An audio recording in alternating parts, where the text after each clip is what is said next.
The paradox of choice. In today's world, we are often told that more choices lead to greater freedom and happiness. The more options we have, the better we can tailor our decisions to our preferences. But what if I told you that having too many choices might actually make us less happy and more dissatisfied? This is the heart of the paradox of choice. We live in an age of overwhelming options, from hundreds of TV shows to thousands of career paths to dozens of brands of every product imaginable. And yet research shows that the more choices we have, the more likely we are to feel paralyzed, anxious, or even regretful about the decisions we make. How can it be that having more freedom can actually lead to less satisfaction? The paradox arises because the abundance of choices creates a sense of pressure and doubt, making us second-guess our decisions and struggle to make the perfect choice. Let's explore the paradox of choice, where freedom, decision-making, and happiness collide in a fascinating psychological twist. The paradox of choice was popularized by psychologist Barry Schwartz in his 2004 book The Paradox of Choice: Why More is Less. Schwartz's work draws on years of psychological research into how people make decisions and how the abundance of options in modern society affects our well-being. His central argument is that while we often assume that having more choices is a good thing, it can actually lead to increased anxiety, regret, and dissatisfaction. Schwartz's research was influenced by earlier studies in behavioral economics, which found that people do not always make rational decisions when faced with many options. For instance, researchers like Sheena Iyengar had shown that when people are presented with too many choices, they often experience decision fatigue, leading to paralysis, or a preference for avoiding decisions altogether. Schwartz expanded on these findings, showing that the abundance of choice can have profound psychological effects, leading to lower satisfaction and higher regret in both major life decisions and everyday purchases. While choice is often associated with freedom, empowerment, and happiness, Schwartz's research underscores a growing body of evidence suggesting that the psychological burden of too many options might diminish the benefits of having freedom of choice. The paradox of choice speaks to the limits of autonomy in decision-making and how, in many cases, less is more when it comes to the number of choices we face. The paradox of choice examines how an abundance of options can lead to decision paralysis, anxiety, regret, and overall lower life satisfaction, despite the common belief that more choices lead to greater freedom and happiness. While the ability to choose is central to personal autonomy, the paradox suggests that there is an optimal amount of choice, and once this threshold is crossed, having more choices becomes detrimental to our mental and emotional well-being. Here are some key factors contributing to this paradox. Decision fatigue is a psychological phenomenon where the quality of decisions declines after an individual has made many decisions in a short period of time. When we are faced with an overwhelming number of choices, our ability to make optimal decisions deteriorates. This is because the brain uses up cognitive resources when making decisions, and after a certain point, it becomes mentally exhausted. In a world where choice overload is a constant, we are increasingly faced with a surfeit of decisions every day.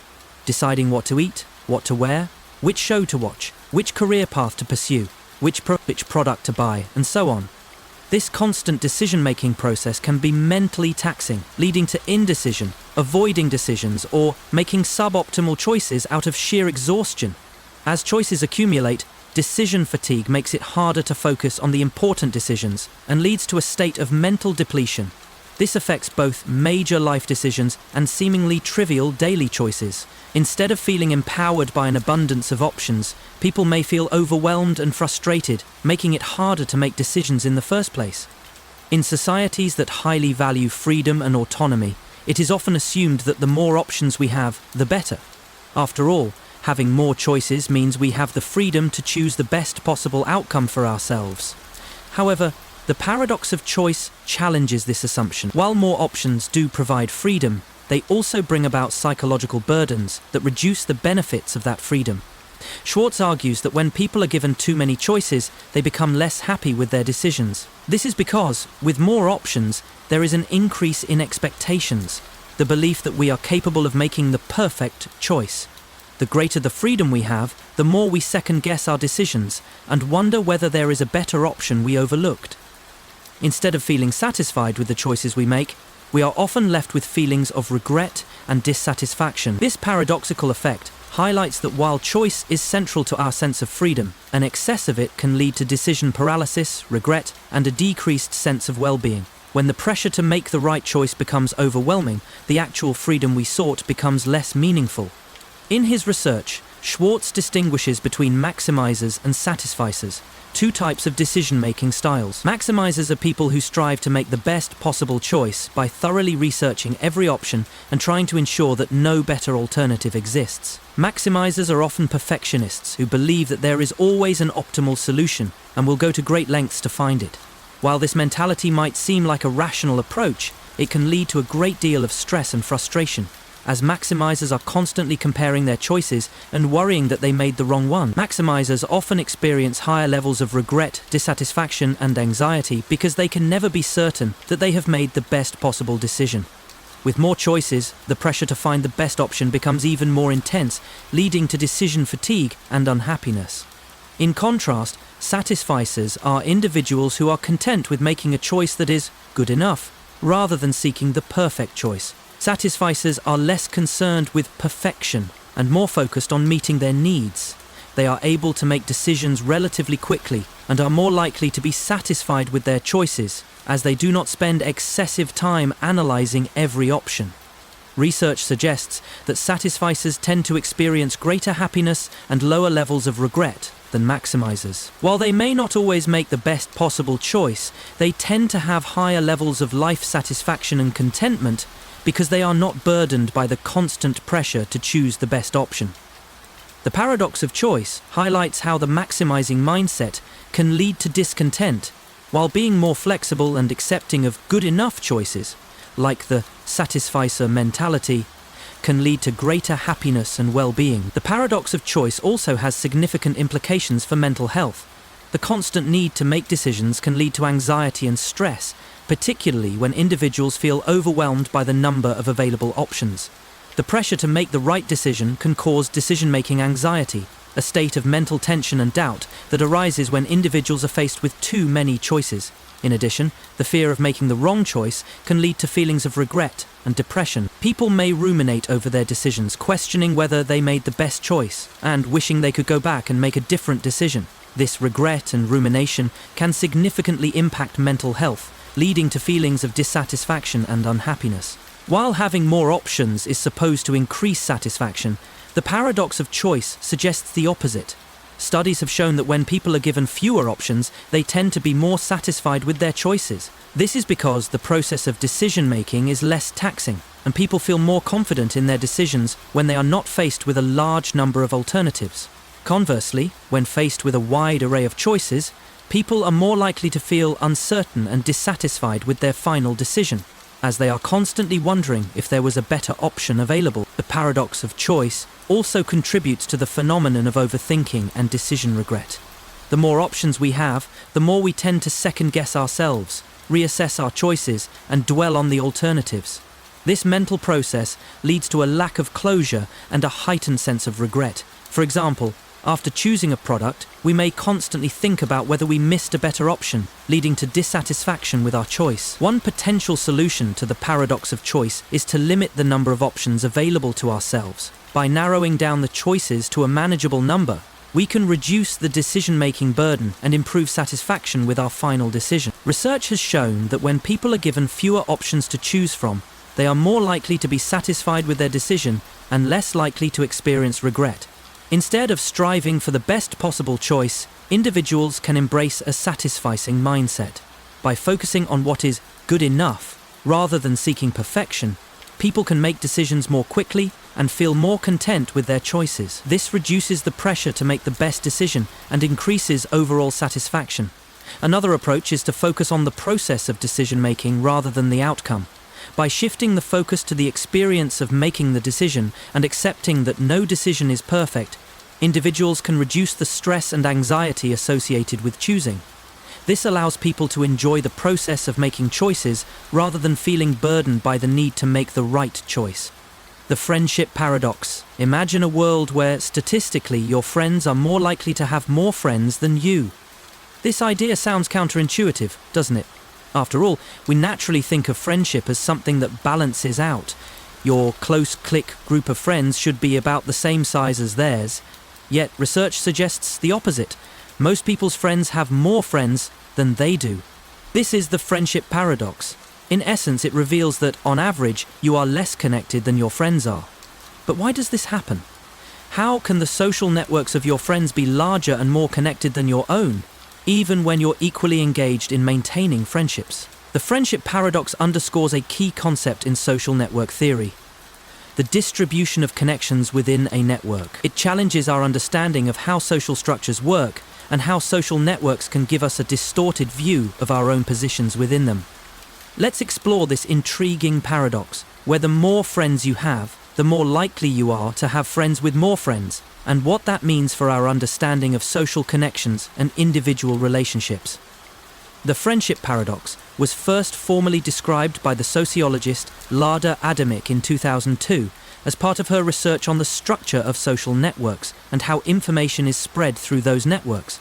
Adamic found that when studying the Facebook network, then a relatively new platform, individuals typically had fewer connections than the average number of connections among their friends. In other words, people tend to be less connected than their friends on average, a phenomenon that has since been verified across various social networks, and even in real-world settings. But the paradox is related to social network theory, which seeks to understand the structure of relationships between individuals, groups, or organizations. Social networks are not evenly distributed. Most people have only a small number of close friends, while a few individuals, often at the core of a network, tend to have many more. This results in the statistical phenomenon where most people have fewer connections than their friends, and the most connected people are often viewed as central figures in their social groups. This paradox has become a key point of discussion in the study of social networks, group dynamics, and online communities. It also holds broader implications for how we perceive our relationships, highlighting how our social positions within networks might be different from what we intuitively think, and influencing everything from information flow to influence within those networks. The friendship paradox challenges common assumptions about social connectivity and relationships. It highlights a fundamental feature of social networks: the distribution of friendships is often skewed. While it may seem like everyone has roughly the same number of friends, in reality there are always a few individuals with much larger social networks that distort the average perception. Here's an exploration of the key factors behind the paradox and how they operate. The friendship paradox is rooted in the structure of social networks. Social networks are typically not structured randomly. Instead, they exhibit patterns of clustering and degree distributions that can give rise to paradoxical situations like this one. In most networks, a small number of nodes, people, tend to have many more connections than the average individual. These people are referred to as hubs or central nodes in the network. In a random network, one would expect that every individual would have a similar number of friends. But real-world networks, such as those on social media or even in offline social groups, follow a power law distribution. This means a small group of individuals in the network have significantly more connections than the vast majority, leading to a skewed distribution of friendships. The concept of degree distribution is key to understanding the friendship paradox. In a social network, the degree of a node person refers to the number of connections they have. In many real-world networks, the degree distribution is highly uneven, with most people having few connections, while a few individuals have many connections.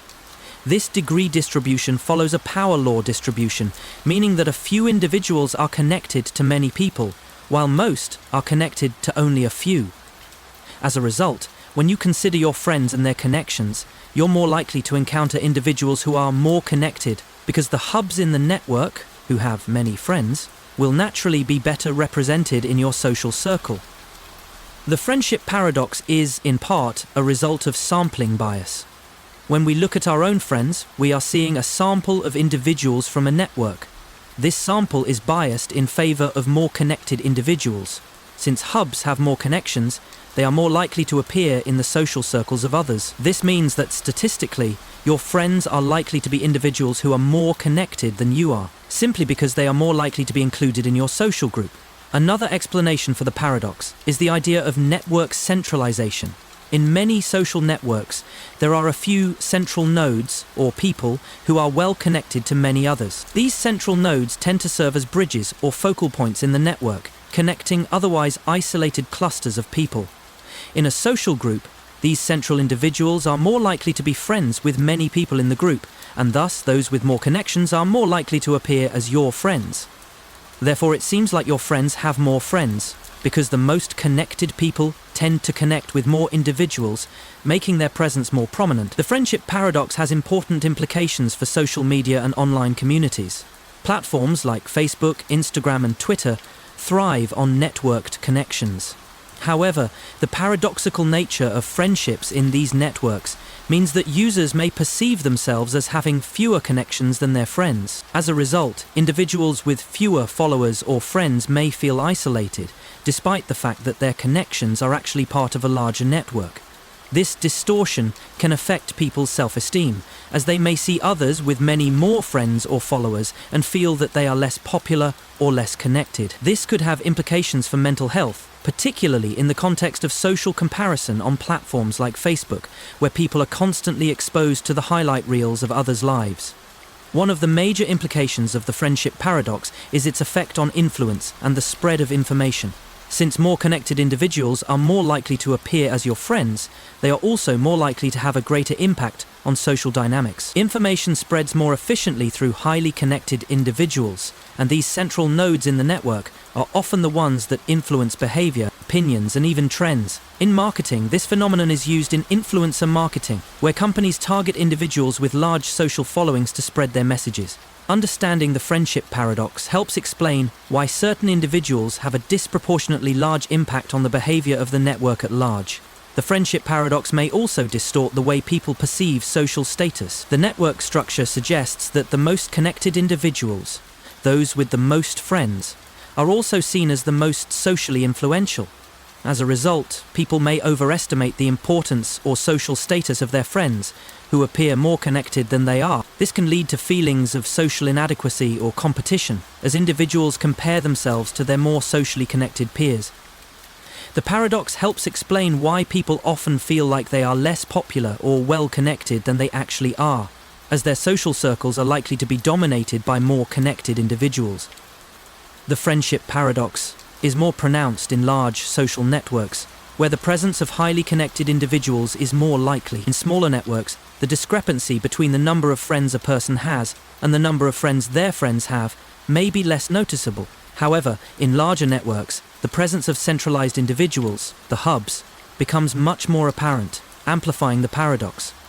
Understanding the friendship paradox can also have implications for group dynamics. For example, in teams or organizations, some individuals may appear to be more influential or important based on their centrality in the network.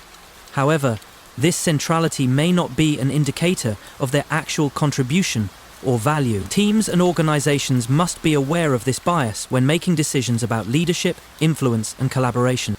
The lottery paradox. Imagine a world where statistically, your friends are more likely to have more friends than you. This idea sounds counterintuitive, doesn't it? After all, we naturally think of friendship as something that balances out. Your close-knit group of friends should be about the same size as theirs. Yet research suggests the opposite. Most people's friends have more friends than they do. This is the friendship paradox. In essence, it reveals that on average, you are less connected than your friends are. But why does this happen? How can the social networks of your friends be larger and more connected than your own, even when you're equally engaged in maintaining friendships? The friendship paradox underscores a key concept in social network theory, the distribution of connections within a network. It challenges our understanding of how social structures work and how social networks can give us a distorted view of our own positions within them. Let's explore this intriguing paradox, where the more friends you have, the more likely you are to have friends with more friends, and what that means for our understanding of social connections and individual relationships. The friendship paradox was first formally described by the sociologist Lada Adamic in 2002 as part of her research on the structure of social networks and how information is spread through those networks. Adamic found that when studying the Facebook network, then a relatively new platform, individuals typically had fewer connections, than the average number of connections among their friends. In other words, people tend to be less connected than their friends on average, a phenomenon that has since been verified across various social networks and even in real-world settings. The paradox is related to social network theory, which seeks to understand the structure of relationships between individuals, groups, or organizations. Social networks are not evenly distributed. Most people have only a small number of close friends, while a few individuals, often at the core of a network, tend to have many more. This results in the statistical phenomenon where most people have fewer connections than their friends, and the most connected people are often viewed as central figures in their social groups. This paradox has become a key point of discussion in the study of social networks, group dynamics, and online communities. It also holds broader implications for how we perceive our relationships, highlighting how our social positions within networks might be different from what we intuitively think, and influencing everything from information flow to influence within those networks. The friendship paradox challenges common assumptions about social connectivity and relationships. It highlights a fundamental feature of social networks. The distribution of friendships is often skewed. While it may seem like everyone has roughly the same number of friends, in reality there are always a few individuals with much larger social networks that distort the average perception. Here's an exploration of the key factors behind the paradox and how they operate.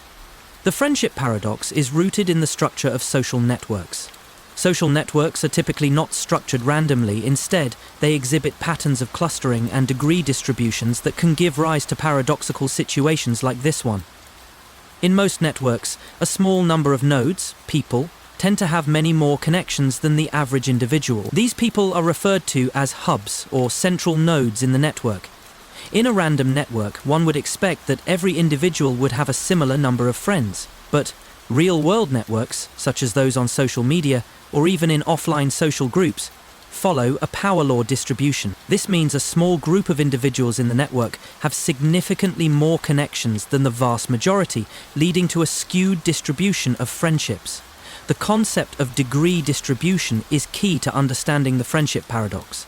In a social network, the degree of a node, person, refers to the number of connections they have. In many real-world networks, the degree distribution is highly uneven, with most people having few connections, while a few individuals, hubs, have many connections. This degree distribution follows a power law distribution, meaning that a few individuals are connected to many people, while most are connected to only a few.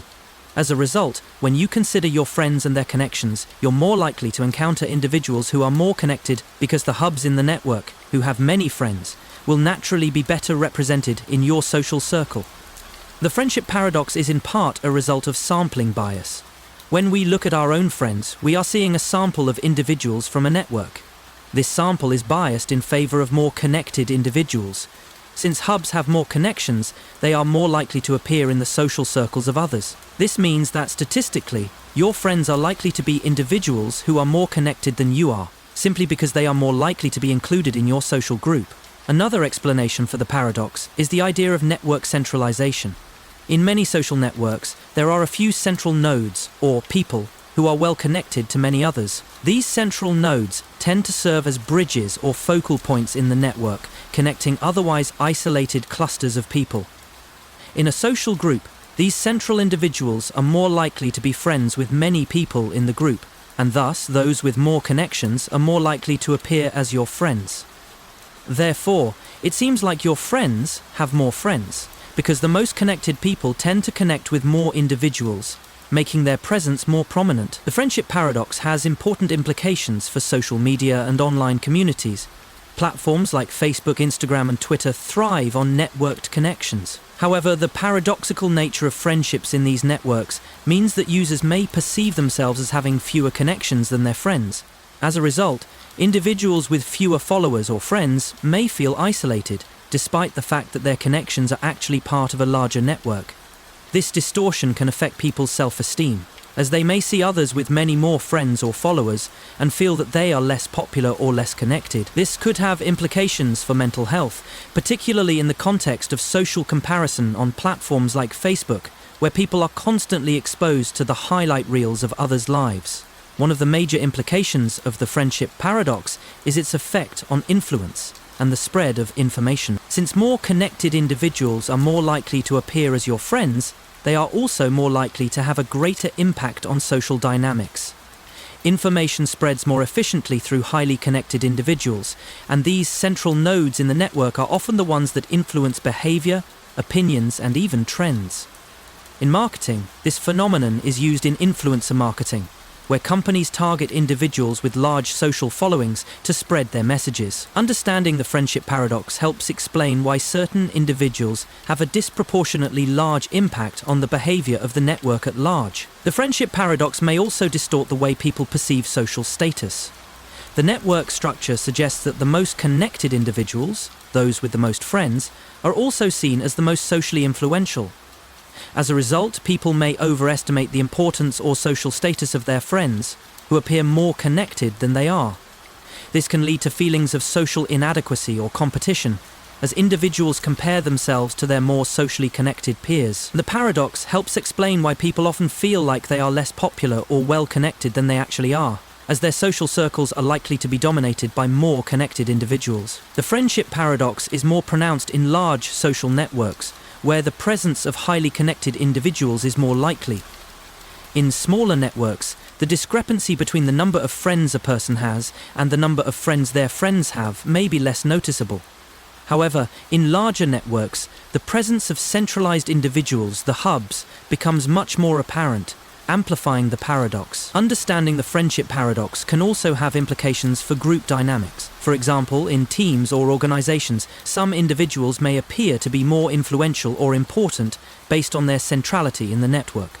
However, this centrality may not be an indicator of their actual contribution or value. Teams and organizations must be aware of this bias when making decisions about leadership, influence, and collaboration.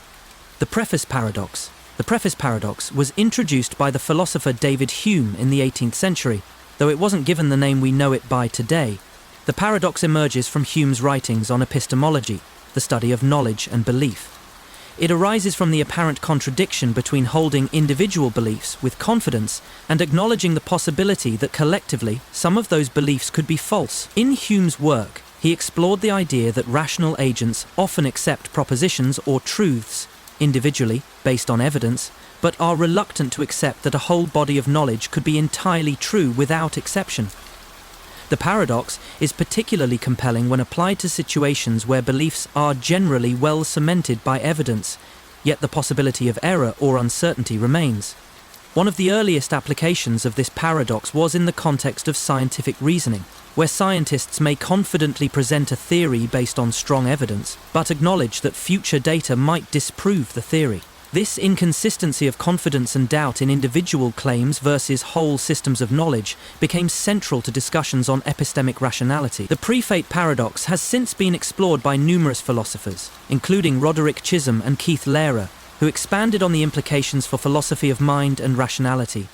The paradox has been particularly important in discussions about probabilistic reasoning, logical coherence, and the limits of certainty in epistemology. The preface paradox continues to shape debates on how to reconcile our beliefs about individual propositions with our broader understanding of knowledge as a whole. The preface paradox is a profound issue in the realm of epistemology, the study of knowledge, belief, and rationality. At its core, the paradox explores the apparent contradiction between an individual's certainty about individual beliefs and the acknowledgement that a collection of these beliefs may not all be true. The paradox forces us to confront questions about how we can hold beliefs with confidence while still acknowledging the limits of our knowledge. The preface paradox often arises in situations where a person presents a large number of beliefs or propositions they accept as true, but with explicit doubt about whether all those beliefs can be true simultaneously. For example, consider an author writing the preface to a book.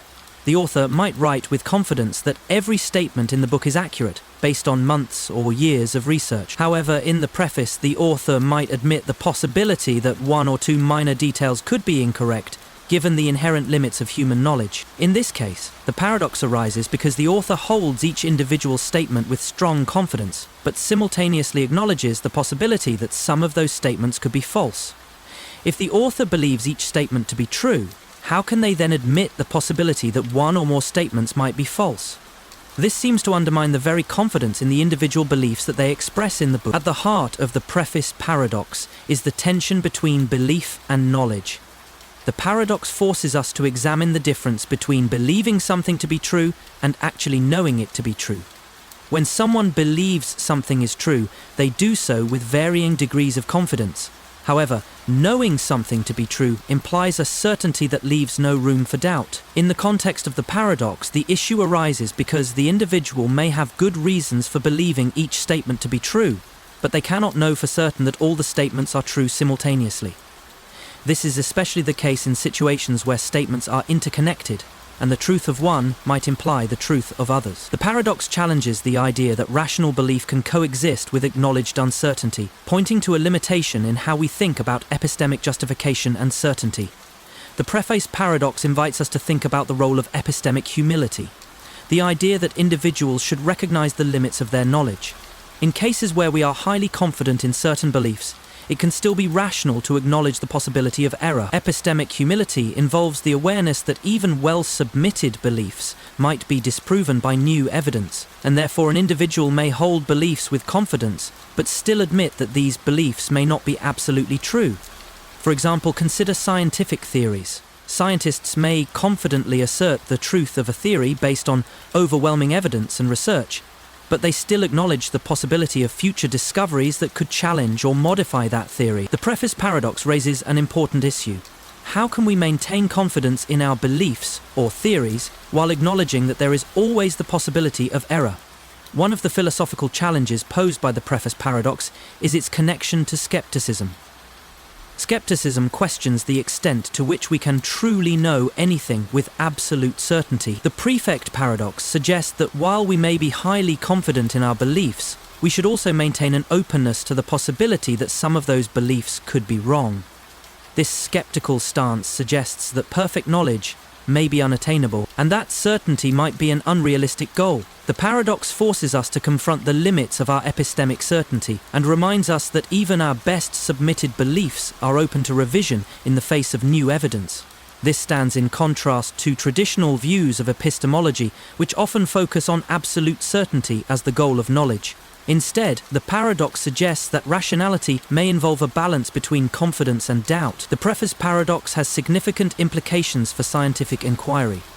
In scientific research, theories and hypotheses are often presented with great confidence based on the evidence available at the time. However, scientists must also acknowledge the possibility that new findings may prove these theories to be incomplete or incorrect. For example, the shift from Newtonian mechanics to Einstein's theory of relativity represented a dramatic change in our understanding of the physical world. While scientists were highly confident in Newton's laws, they still recognized the potential for new evidence to reveal a more accurate model. In this context, the preface paradox becomes relevant because scientists may assert that a particular theory is true, but still hold a degree of doubt about the possibility of new findings that might challenge or refine that theory. The paradox is a reminder that scientific knowledge is always provisional and subject to change as new data becomes available. In everyday life, the preface paradox can also apply to how we make decisions. People often act on the beliefs they hold about the world, but they may admit the possibility that their understanding is incomplete or flawed. For instance, someone might believe that a particular investment strategy is the best option, but they may still acknowledge the uncertainty of their financial future, recognizing that unforeseen events can change the course of their financial trajectory. This is an example of the balance between confidence in belief and acknowledgement of doubt that the preface paradox brings to light.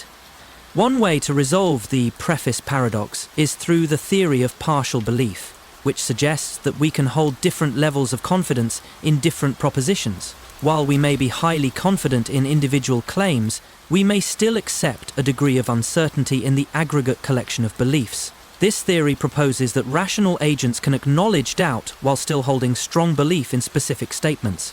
In essence, we can recognize that our collective knowledge might contain error while maintaining confidence in the individual elements of that knowledge. Another approach is rooted in Bayesian epistemology, which allows us to update our beliefs in response to new evidence. According to Bayesian reasoning, we assign probabilities to beliefs, and these probabilities can change over time as we gather more data. This framework offers a way to reconcile the preface paradox by allowing individuals to hold beliefs with varying degrees of certainty, acknowledging that the probability of any belief being false can never be entirely ruled out. This approach can help resolve the tension between confidence and acknowledgement of doubt by framing beliefs in terms of probability rather than absolute certainty. The tolerance paradox. The tolerance paradox presents a complex moral and political dilemma that challenges the core principles of freedom, democracy, and social harmony. While tolerance is widely seen as a virtue in modern societies, it becomes problematic when individuals or groups with intolerant views use the same freedoms to undermine the very values that make tolerance possible. The paradox lies in how to strike a balance between unlimited tolerance and protecting the social fabric from the harm caused by those who do not share the same commitment to tolerance. The tolerance paradox was most famously articulated by philosopher Karl Popper in his 1945 work, The Open Society and Its Enemies. Popper argued that a society that embraces unlimited tolerance risks being destroyed by the intolerant. According to Popper, if a society allows the spread of intolerant ideologies, such as those advocating for violence, discrimination, or the undermining of democracy, it could eventually erode the very principles of tolerance that allow it to function. This creates a paradox. In order to preserve freedom and tolerance, a society must sometimes limit the freedom of intolerant groups that seek to exploit these values for their own destructive purposes. Popper's idea emerged in the context of the rise of fascism, totalitarianism, and extremism in Europe during the early 20th century. The Nazis, for example, used freedom of speech and democratic principles to gain power, only to turn these very freedoms into tools of oppression and violence. Popper's paradox was a direct challenge to the idea that tolerance could be a limitless virtue. Instead, he argued that a tolerant society must draw a line at intolerance, thus protecting its democratic institutions from those who would undermine them. The tolerance paradox continues to be relevant in modern discussions of freedom of speech, hate speech, immigration, and the balance between individual rights and collective security in a democratic society. It asks us how we can preserve open societies without allowing them to be subverted by those who seek to destroy the very freedoms that define them. The tolerance paradox presents a complex dilemma that challenges the core principles of freedom, democracy, and social harmony.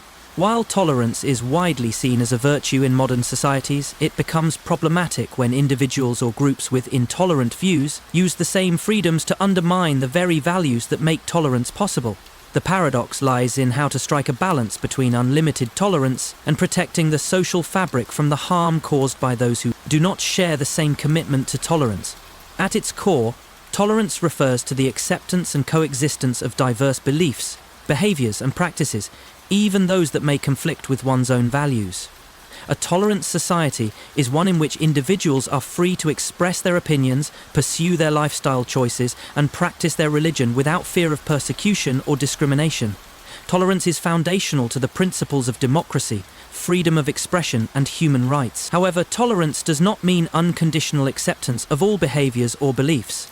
In a functioning society, tolerance is often bounded by the need to ensure safety, justice, and social stability. For example, societies tolerate the right to free speech, but they do not tolerate hate speech or incitement to violence, as these actions threaten the well-being of others and undermine the social contract. Intolerance, in contrast, refers to the rejection or persecution of individuals or groups based on their beliefs, practices, or characteristics. Intolerant ideologies include those that seek to undermine democratic principles, such as fascism, racism, sexism, or extremism. These ideologies often call for discrimination, violence, or the exclusion of certain groups from equal rights or freedoms. Intolerance does not tolerate difference. It seeks to impose uniformity through coercion, fear, or force. Intolerance can also manifest in authoritarianism, where leaders or governments use their power to suppress dissenting opinions or opposing viewpoints, thus undermining the freedom of expression that is essential to democratic societies. Freedom of speech is a cornerstone of democratic societies, allowing individuals to express their ideas, challenge authority, and advocate for political change. It is integral to the open society that Karl Popper described. Without freedom of speech, individuals cannot fully engage in the public discourse that underpins democracy, and societies risk becoming repressive or authoritarian. However, freedom of speech also comes with limitations. In most democracies, hate speech is not protected under freedom of expression laws. Hate speech refers to speech that incites violence, discrimination, or hatred against specific groups, based on race, religion, gender, or sexual orientation. This kind of speech is not only harmful to the targeted groups, but can also lead to social fragmentation and violence.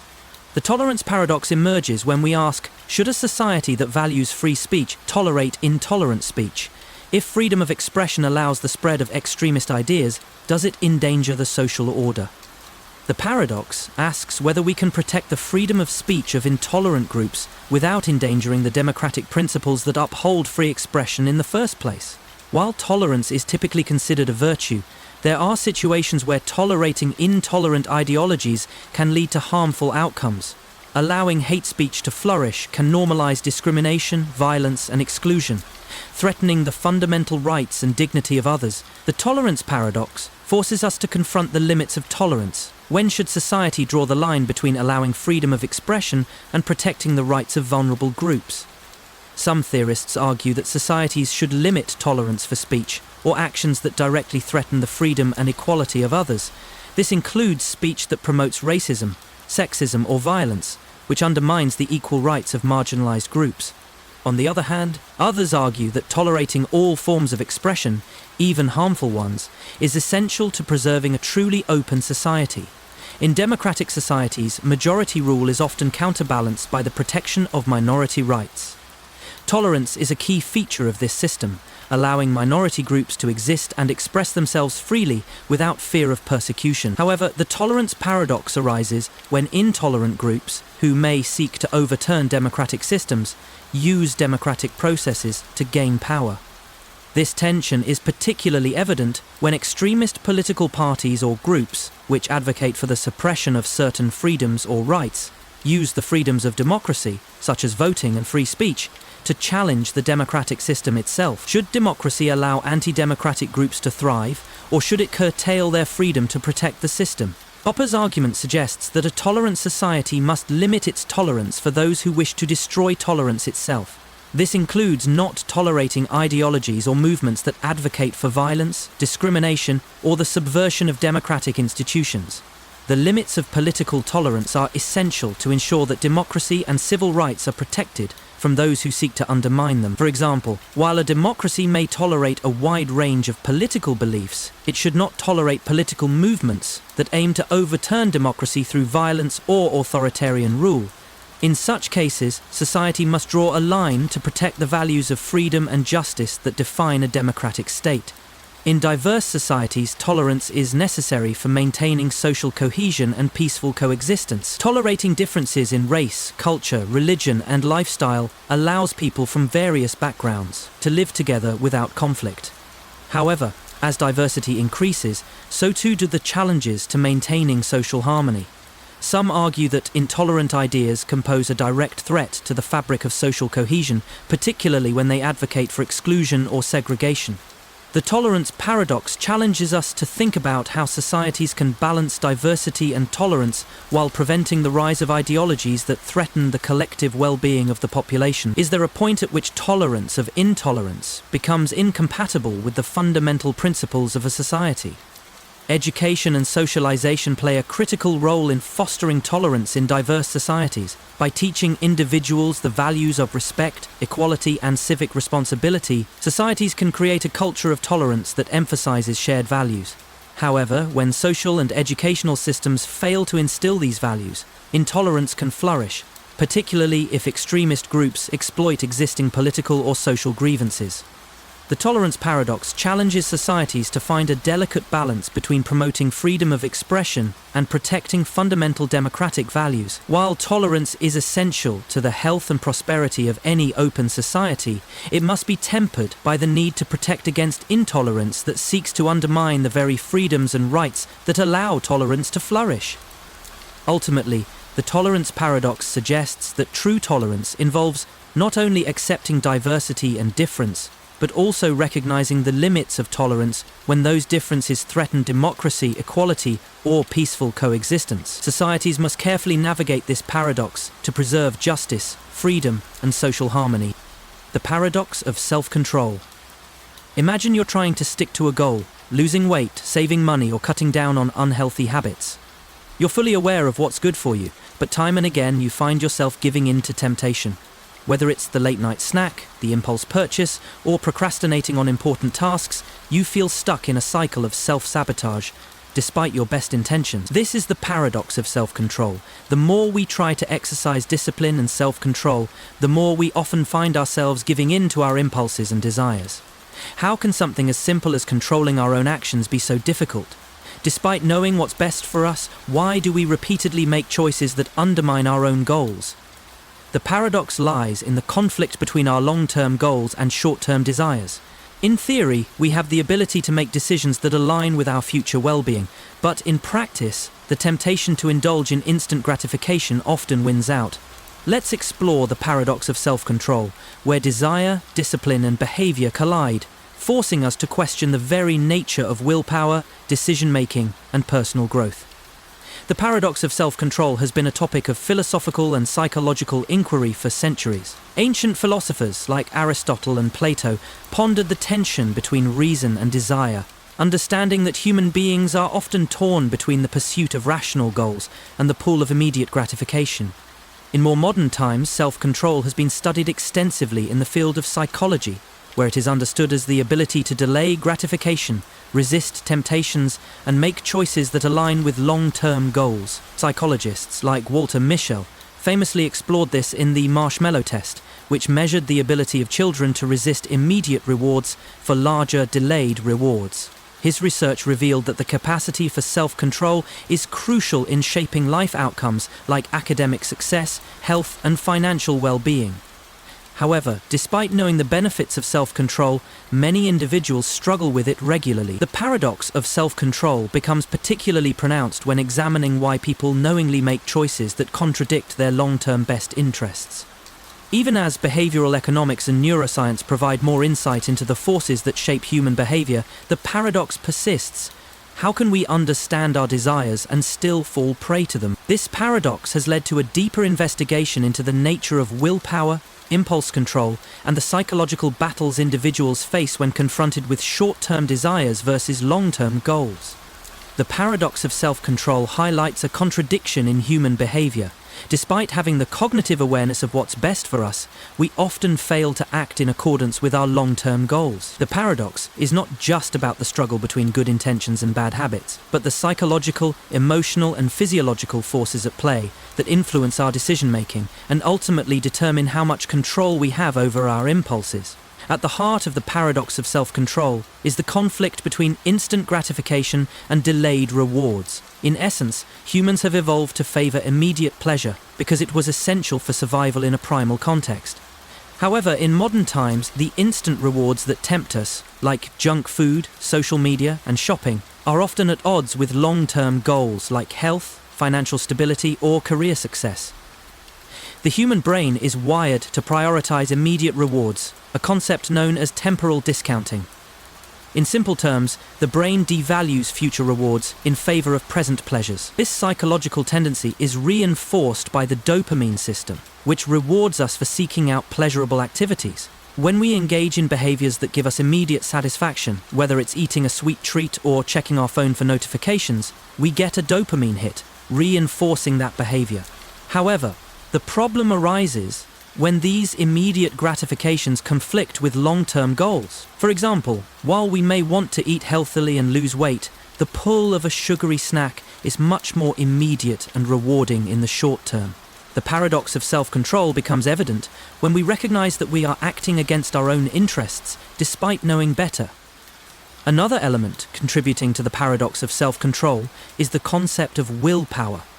Willpower is often described as the mental strength needed to resist temptations and stick to long-term plans. However, willpower is not an infinite resource. It can be depleted throughout the day due to decision fatigue. The more decisions we make, especially those that require self-control, the more our mental energy becomes exhausted. In studies on decision fatigue, researchers have found that people who are forced to make numerous decisions throughout the day are more likely to give in to temptations later. For instance, after a long day of work, an individual may have exercised willpower by making healthy choices during the day, but by the evening they might give in to the temptation of unhealthy snacks or laziness. This concept suggests that self-control can be mentally exhausting, and as we tire, we become more likely to make decisions that favor short-term pleasures over long-term benefits. Emotions also play a critical role in self-control. When people are under stress or feeling emotionally vulnerable, they are more likely to act impulsively rather than making decisions aligned with their long-term goals. The emotional regulation required to exercise self-control can be difficult, especially when emotions like fear, anxiety, or depression overwhelm rational thought. This emotional dysregulation often leads to self-sabotaging behavior. Research shows that when people are experiencing high levels of stress, they are more likely to make decisions based on immediate emotional relief, whether it's reaching for comfort food, procrastinating on an important task, or buying something impulsively to improve their mood. In such cases, the paradox of self-control is evident because the immediate emotional relief conflicts with longer-term goals such as health, financial stability, or professional growth. One of the leading theories to explain the paradox of self-control is the dual system theory. According to this model, there are two distinct systems of thinking, System 1 and System 2. System 1 operates automatically and quickly, without conscious thought. It's driven by impulses and emotions, which often lead to instant gratification and impulsive decisions. System 2, on the other hand, is slower, more deliberate and rational. It allows for long-term thinking and planning, but it requires effort and mental energy to function properly. The paradox of self-control arises because System 1 often dominates in situations where immediate rewards are present, pushing us to make decisions that contradict our long-term interests. Meanwhile, System 2, the rational system, requires conscious effort to engage and can be depleted by mental fatigue or stress. The paradox is that while we want to make long-term decisions, we are often overwhelmed by the impulses of System 1, leading to self-sabotage. Another important factor in the paradox is the role of habits. Over time, our behaviors become more automatic and ingrained. This can be both a strength and a weakness. Habits can provide stability and efficiency, but they can also undermine self-control when it comes to negative behaviors. For example, someone trying to quit smoking might struggle with the habit of reaching for a cigarette during stressful moments. Despite knowing that smoking is harmful, the habit has become so ingrained that the individual automatically reaches for a cigarette without engaging in conscious thought. The paradox of self-control is that even when we consciously desire to change a behavior, our habits can override our rational decision-making, leading us to continue old, detrimental behaviors. One effective strategy for overcoming the paradox of self-control is the use of implementation intentions, a mental strategy that helps individuals link their goals to specific actions. For example, instead of simply saying, "I will exercise more," a person can say, "I will exercise at 6 p.m. every day after work." This form of planning helps remove the uncertainty and mental effort required to make decisions, and it engages System 2, making it easier to overcome the impulsive tendencies of System 1. By creating clear, actionable steps, people are more likely to follow through on their goals, making it easier to avoid temptations and stick to long-term plans. Mindfulness practices can also help individuals improve their self-control by increasing awareness of thoughts and emotions. Through mindfulness, individuals can become more aware of the impulses driving their behavior and can learn to respond to them with greater self-awareness and control. By practicing mindfulness, individuals can reduce emotional reactivity and improve their ability to manage stress and temptations in ways that support long-term well-being. Research suggests that willpower can be strengthened through consistent practice, much like a muscle. The more individuals practice self-control in small, everyday situations, such as resisting a food craving or staying on task despite distractions, the better they become at exercising willpower when it's needed most. Regularly exercising self-discipline in various areas of life can help make it easier to exercise control over larger goals like health, finances, or career development. The paradox of self-control reminds us that achieving our goals is not always about perfect discipline, but about understanding the complexity of human decision-making. We are driven by both impulses and rational thought, and the key to overcoming the paradox is to find a balance between these two systems. Ultimately, the paradox underscores the imperfection of human nature. No one is immune to the struggle of managing impulses and desires. By acknowledging that self-control is a learnable skill, we can better manage our desires and ultimately achieve the long-term goals that lead to personal growth and fulfillment. The spotlight paradox. Imagine that you're standing in a dark room, with a bright light shining directly on one small object in the corner. The rest of the room remains in shadow, but your attention is drawn to that one illuminated object. The spotlight paradox works similarly. It suggests that when we focus our attention too intensely on one aspect or detail of our environment, we often fail to see the bigger picture or important elements just outside of our narrow focus. This paradox of human perception shows how the spotlight of attention that helps us hone in on specific tasks or objects can actually limit our awareness and lead to overlooking other important factors. How does our focus on the immediate prevent us from seeing the broad landscape?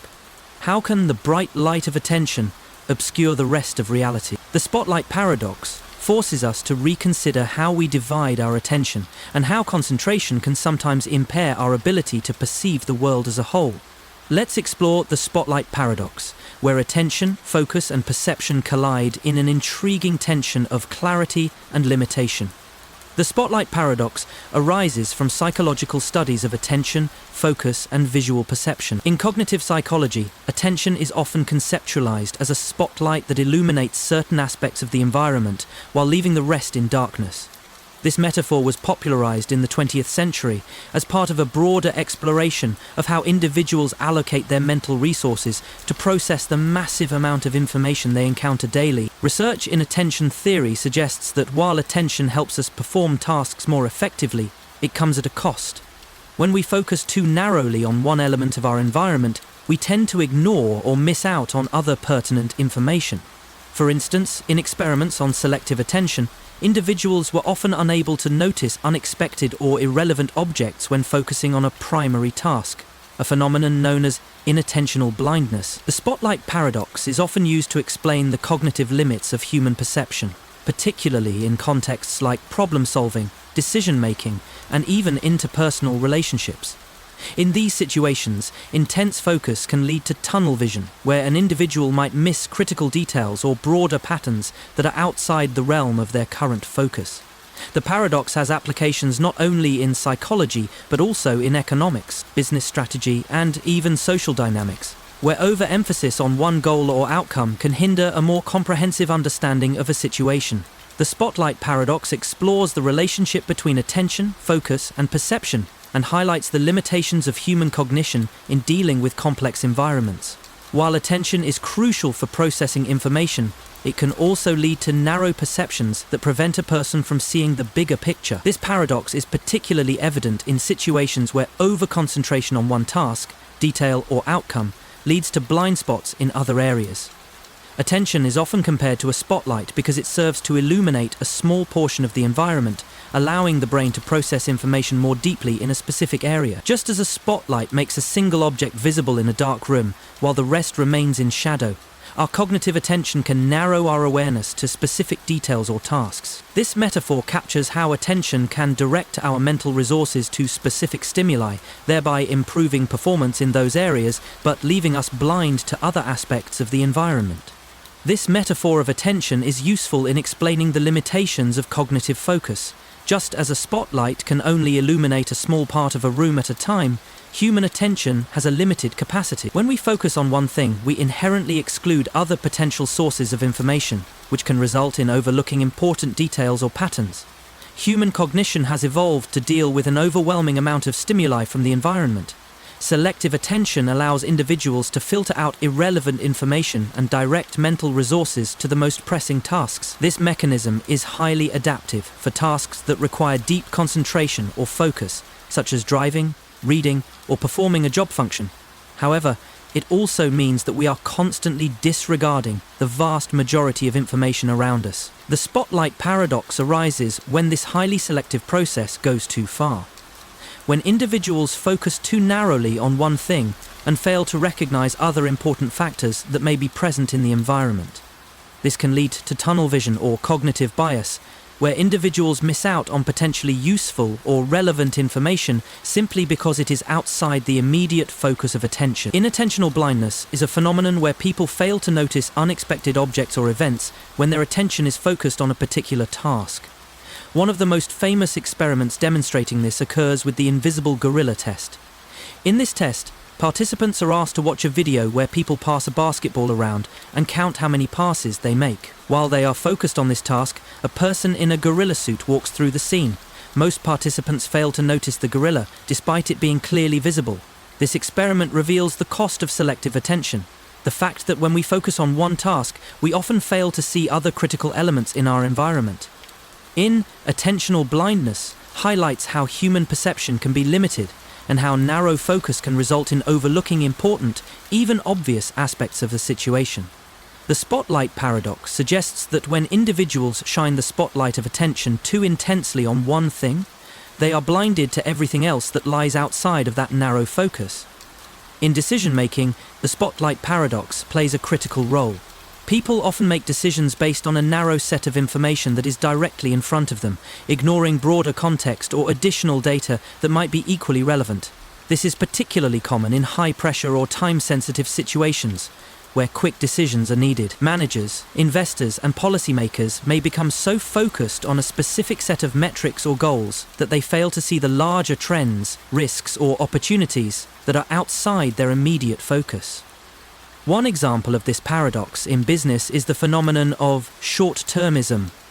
Executives may concentrate heavily on quarterly earnings or short-term goals and overlook long-term strategy or broader trends in the industry. This can lead to suboptimal decisions that harm the business in the long run, even though they might look like sound choices in the short term. In social interactions, the spotlight paradox is evident when individuals focus too much on specific issues or details in conversations and miss the broader context or emotional cues. For example, a couple might argue over a minor detail, such as who forgot to take out the trash, while neglecting the larger issue at hand, such as their communication patterns or deeper relationship concerns.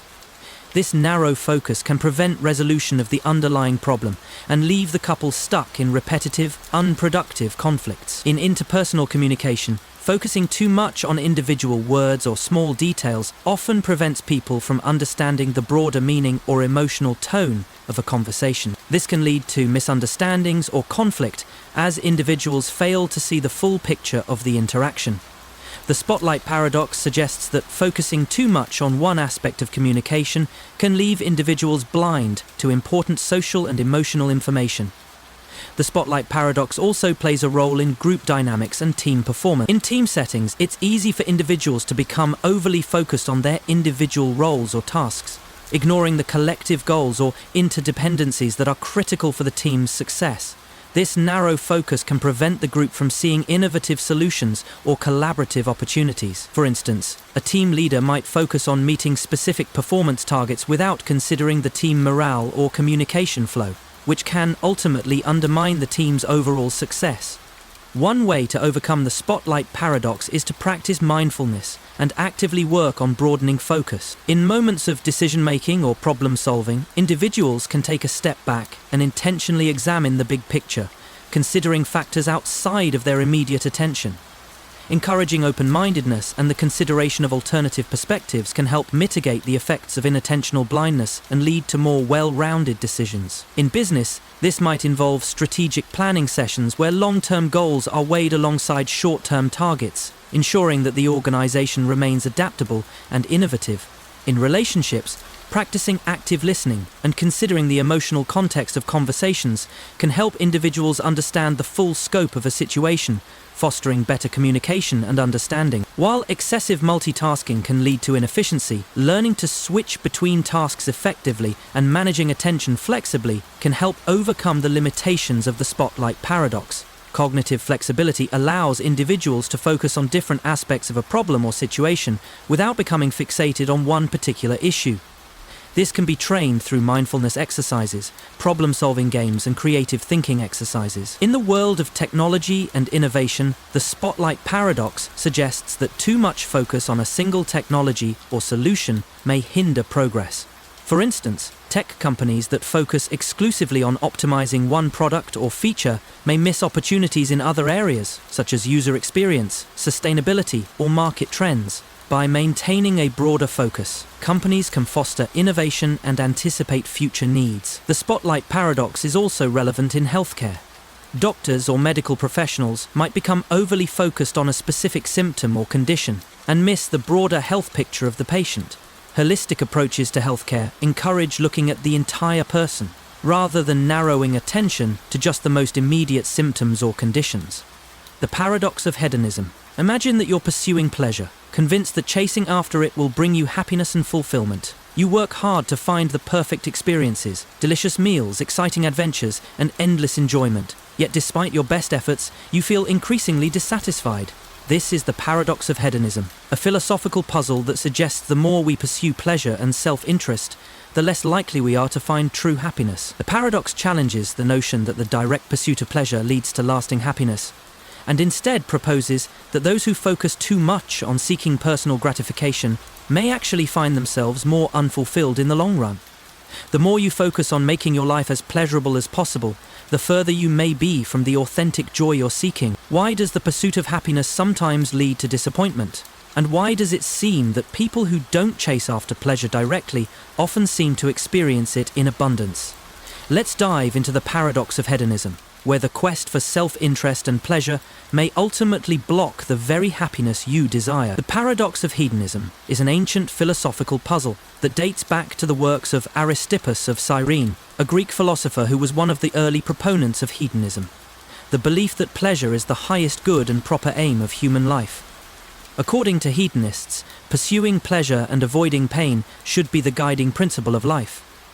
However, over time, philosophers began to recognize a significant contradiction in this view. While pleasure is undeniably desirable, the pursuit of pleasure as an end in itself doesn't always lead to happiness.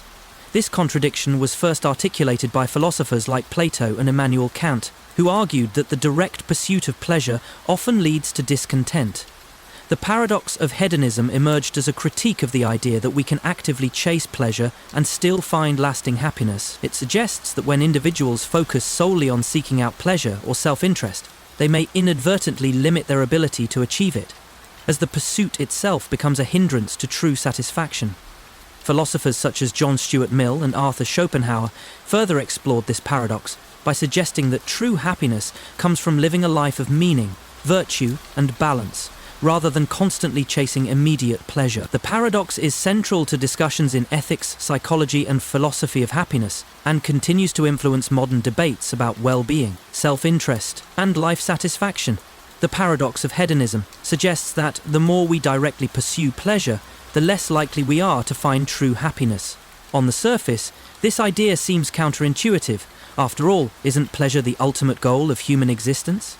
But the paradox highlights how focusing exclusively on pleasure as a goal can backfire, leading to disappointment, dissatisfaction, and emptiness. This paradox has been explored by countless philosophers, psychologists, and thinkers throughout history, and it continues to challenge our understanding of happiness, fulfillment, and self-interest. Hedonism is the philosophy that pleasure or happiness is the highest good and the ultimate goal of human life. According to hedonists, the purpose of life is to maximize pleasure and minimize pain. This belief is often associated with ancient Greek thinkers, especially Aristippus, who famously said that pleasure is the beginning and the end of a happy life. However, the paradox of hedonism questions whether the pursuit of pleasure can truly lead to the lasting happiness we desire. At first glance, this philosophy seems simple and appealing. Pursue pleasure, avoid pain, and you will be happy. However, over time, philosophers began to recognize that this direct pursuit of pleasure often fails to bring true fulfillment. In fact, the more someone seeks pleasure directly, the more they may find themselves unsatisfied, chasing fleeting experiences of joy or gratification that leave them empty once the initial pleasure wears off. One reason why the direct pursuit of pleasure can lead to discontent is that it turns pleasure into a selfish goal that is disconnected from any greater purpose or meaning in life. When individuals focus exclusively on their own pleasure or self-interest, they may overlook other important aspects of life, such as relationships, personal growth, and virtue. This narrow focus on immediate gratification can lead to a sense of emptiness, as individuals find that pleasure alone is insufficient to provide a lasting sense of fulfillment. This phenomenon is often referred to as the paradox of wanting more. The more pleasure you seek, the less satisfying it becomes, as you become desensitized to the positive effects of pleasure over time. Eventually, the pursuit of pleasure becomes an endless cycle of seeking and unfulfilled desire, leading to frustration and disappointment. One of the key psychological concepts that explains the paradox of hedonism is hedonic adaptation, also known as the hedonic treadmill. Hedonic adaptation refers to the phenomenon where people quickly adapt to positive changes in their lives, such as new pleasures, experiences, or material possessions, and return to a baseline level of happiness. This means that the initial boost in happiness or pleasure from a new experience often diminishes over time. For example, a person might feel immense joy and satisfaction after buying a new car, going on a vacation, or eating a delicious meal. However, after a short period of time, the novelty wears off, and the person returns to their baseline level of happiness. As a result, they begin seeking new pleasures to achieve the same level of satisfaction, creating a cycle of continuous desire and unfulfilled expectation. This cycle of chasing pleasure leads to an ongoing sense of dissatisfaction, as the pleasure seeker finds that the pursuit of more pleasurable experiences never truly delivers lasting happiness. Another aspect of the paradox of hedonism is the way anticipation and immediate gratification play into our pursuit of pleasure. Studies in psychology suggest that humans often derive more pleasure from the anticipation of an experience than from the experience itself. Once the anticipated event occurs, the pleasure may be fleeting, and the person is left searching for the next pleasurable experience. This desire for immediate gratification can prevent individuals from cultivating delayed gratification, which has been shown to lead to greater life satisfaction and long-term happiness. When people focus on satisfying their immediate desires, they often neglect the long-term benefits of building meaningful relationships, engaging in personal development, or pursuing intrinsic goals that contribute to overall well-being. An interesting paradox that emerges from the paradox of hedonism is that people who do not actively pursue happiness or pleasure often find it more easily than those who chase it. Research shows that individuals who focus on helping others, pursuing meaningful work, or engaging in selfless acts tend to experience greater long-term happiness than those focused solely on their own pleasure. This is often referred to as the byproduct of meaning. When people find meaning in their lives, happiness follows as a natural consequence. This phenomenon is central to the paradox of hedonism, the idea that the more we chase after pleasure, the more elusive it becomes, whereas people who focus on other goals such as virtue, growth, and connection often find happiness as a side effect. By prioritizing purposeful living over self-interest, individuals find deeper fulfillment that cannot be obtained by simply pursuing pleasure. The paradox of hedonism underscores the importance of balance in life. While pleasure is an important aspect of well-being, it cannot be the sole focus of a fulfilling life. True happiness is not found in the endless pursuit of gratification, but in the integration of meaningful experiences, personal growth, and connections with others. A balanced approach to life, where pleasure is enjoyed but not idolized, allows individuals to experience fulfillment without becoming trapped in the cycle of unfulfilled desire.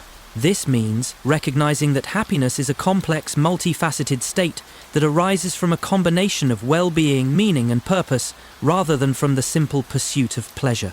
The paradox of hedonism also has significant implications in the realm of ethics. If the pursuit of pleasure can lead to dissatisfaction and harm, does this mean that individuals should abandon hedonistic principles entirely?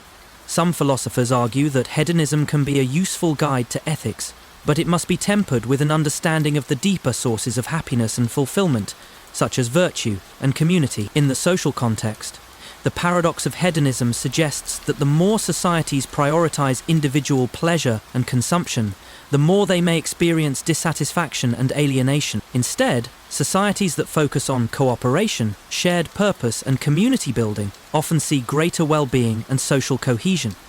The paradox of hedonism brings attention to the value of virtue ethics, which emphasizes the importance of cultivating moral character and engaging in meaningful actions that contribute to the flourishing of the individual and society. By focusing on virtuous living rather than mere pleasure-seeking, individuals are more likely to experience lasting happiness and personal fulfillment. The paradox of hedonism teaches us that the direct pursuit of pleasure often leads to frustration and dissatisfaction, while the pursuit of meaningful goals, relationships, and personal growth often leads to greater long-term happiness. While pleasure is a valuable and enjoyable part of life, it should not be the sole focus of our efforts. Ultimately, the paradox of hedonism encourages us to find a balance between the pursuit of pleasure and the pursuit of deeper meaning, purpose, and connection. True happiness comes not from seeking pleasure for its own sake, but from living a life that integrates pleasure with other important aspects of well-being, such as virtue, relationships, and growth. The paradox of value. Diamond water. Imagine you have two goods in front of you: water, an essential resource that sustains life, and a diamond, a rare, sparkling gem that holds little functional value but is highly prized. Which one would you say is more valuable? On the surface, the answer seems obvious. Water is vital for survival, while diamonds are non-essential luxuries. Yet, when it comes to market prices, diamonds are often worth far more than water, even though the latter is far more critical to our survival. This is the paradox of value, also known as the diamond water paradox, which questions why things like water, which are indispensable for life, are priced so much lower than diamonds, which have little practical use. How can the market assign higher value to a luxury good that we don't necessarily need, while placing a lower value on a necessity we cannot live without? The paradox challenges the relationship between utility, scarcity, and value, forcing us to reconsider how human perception, demand, and market dynamics shape the worth of goods. Let's dive into the diamond water paradox, where value and need don't always align in ways we expect. The diamond water paradox was famously articulated by the philosopher Adam Smith in his seminal work, The Wealth of Nations, 1776. Smith was puzzled by the fact that while water is essential for human survival and diamonds are non-essential luxuries, diamonds are often priced much higher than water in the market. This seeming contradiction between use value and market value became a foundational problem in economic theory and philosophy, prompting further inquiry into the nature of value, scarcity, and utility. Smith observed that the total utility of water, its ability to satisfy our basic needs, is enormous, but its marginal utility, the value we place on an additional unit of water, is low because water is abundant in most places. On the other hand, diamonds, while having little practical value, are scarce, and their marginal utility is high, making them highly prized in economic terms. This led to the development of theories in economics related to marginal utility. The idea that value is not solely determined by how necessary a good is, but by how scarce it is in relation to the demand for it.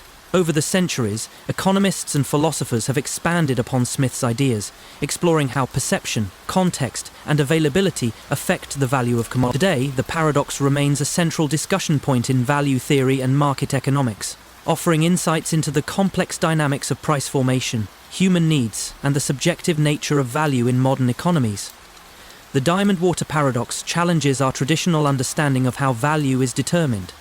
At first glance, it seems counterintuitive that something as necessary for survival as water would be worth so much less than something as luxurious as diamonds. However, when we delve deeper into economic theory, we find that the paradox is rooted in several key concepts related to utility, scarcity, and marginal value. Here, we will explore how these factors interact to determine the market price of goods and how human perception influences what we value. Total utility versus marginal utility. In economic terms, total utility refers to the overall satisfaction or benefit derived from consuming a certain quantity of a good. For example, the total utility of water is enormous because it is essential for life. Without water, we cannot survive. Water satisfies numerous vital functions in the human body, making it an incredibly valuable resource when we consider its overall contribution to health and survival. However, when we look at diamonds, their total utility is relatively small in comparison. While diamonds may be valued for their beauty, rarity, and cultural significance, they do not serve any essential or functional role in survival. Yet they are still perceived as highly valuable in a market economy. The total utility of diamonds, while significant in certain cultural or economic contexts, does not match the total utility of water in any straightforward way. Marginal utility. The key to understanding the paradox lies in the concept of marginal utility, the additional satisfaction or value derived from consuming one more unit of a good. The marginal utility of water is relatively low in areas where water is abundant. For example, the value of a second glass of water, when you already have access to plenty, is much lower than the value of the first glass. Water, despite being crucial for life, loses marginal utility as it becomes more available. In contrast, diamonds are inherently scarce. The marginal utility of each additional diamond is high because there is a limited supply, and each one is considered a luxury. As a result, diamonds have a higher market value than water, even though water is essential for survival. The paradox emerges because marginal utility plays a greater role in determining price than total utility in most market transactions. The law of diminishing marginal utility. The law of diminishing marginal utility states that as a person consumes more units of a good, the satisfaction or utility derived from each additional unit decreases. This is why the first glass of water provides great relief, but the fifth or sixth does not have the same effect. As water becomes abundant and easily accessible, its marginal utility decreases, resulting in a lower market price. For diamonds, the opposite occurs. Scarcity drives up the marginal utility of each additional unit, increasing their market value. Even if diamonds have little total utility in terms of survival or health, their scarcity leads to high demand and consequently high prices. Scarcity and its impact on value. The role of scarcity in determining price. The diamond water paradox revolves around the fundamental concept of scarcity. The fact that limited supply of a good relative to its demand determines its market price. Water, while crucial for life, is often abundant in many parts of the world, especially in developed countries, where clean water is easily accessible. Because water is so widely available, its scarcity is low, and thus its price remains low. In contrast, diamonds are rare and difficult to find, making them much more expensive than water. The fact that they are scarce relative to demand is what drives their high price in the market. Even though diamonds do not have the same total utility as water, their scarcity makes them highly valuable in economic terms. Market value and perception of scarcity. Scarcity also affects perceived value, which plays a significant role in shaping demand. Scarcity doesn't just refer to the physical availability of the good, but also to how humans perceive that availability. When something is scarce, whether because of actual physical limits or perceived rarity, it becomes more desirable and more highly valued. Diamonds are marketed as luxury items associated with wealth, status, and exclusivity. This perception of scarcity drives their high price, even though they don't provide any essential service or function. In contrast, water, though it is more valuable for survival, is widely available and does not carry the same cultural cachet as diamonds. This difference in perception of scarcity contributes to the discrepancy in their market prices. Psychological and cultural factors in the value of goods. The role of status and desire beyond scarcity. The psychological and cultural significance of goods also plays a crucial role in determining their value. Diamonds, for instance, have been imbued with symbolic meaning over centuries. They represent wealth, status, and romance, making them desirable regardless of their practical utility. People are willing to pay high prices for diamonds because they are symbolically valuable, not just materially valuable. On the other hand, water, while indispensable for survival, lacks the symbolic weight and emotional appeal that diamonds carry. Despite its vital necessity, it does not elicit the same desire in individuals, nor does it represent the same status or prestige. This difference in psychological value helps explain why diamonds command higher market prices despite their lack of functional utility. The role of consumption context. The context in which we consume goods also affects how we value them. For example, in a developed country, water may be so abundant that it is taken for granted and viewed as an inexpensive, ubiquitous resource. However, in water-scarce regions or during times of drought, the perceived value of water increases dramatically, and it can even become marketed as a luxury item. Similarly, diamonds can be seen as a way to signify important life events like engagements or weddings. The emotional connection to the object can influence its perceived value. This helps explain why the same object may hold different levels of value depending on its context and the cultural meaning attached to it. Addressing the paradox. Conclusion. Understanding the diamond water paradox. The diamond water paradox is not really a contradiction, but a demonstration of the complex factors that influence market value. While total utility explains why water is crucial for survival, marginal utility and scarcity help explain why diamonds command higher prices despite their lesser practical significance. This paradox teaches us that value is not simply a measure of usefulness or need, but a result of economic factors, cultural perceptions, and psychological desires. Implications for economic theory. The paradox challenges the simplistic assumption that use value directly correlates with market value. It highlights the importance of marginal utility, scarcity, and cultural perception in determining price. By understanding the diamond water paradox, we gain insights into the subjective nature of value and the economic dynamics that shape market prices across different goods. The paradox of fiction. Imagine you're sitting in a movie theater, completely engrossed in a fictional story. Your heart races as the protagonist faces danger, and your eyes well up as the tragic hero makes a sacrifice. You know that none of this is real, yet you feel genuine emotion, concern, and sympathy. This is the paradox of fiction, the strange phenomenon where we experience real emotional responses to fictional events, even though we know they are not real. How can we, as rational beings, allow ourselves to feel such deep emotions for characters or situations that do not exist? We understand that a movie, novel, or play is a work of imagination, yet our emotional reactions seem very real. The paradox lies in the fact that we simultaneously believe and don't believe in the reality of what we're experiencing.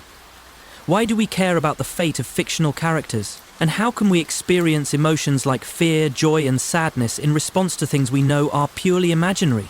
The paradox of fiction challenges our understanding of emotion, belief, and imagination, forcing us to ask, how is it possible for the fictional world to have such a real impact on us?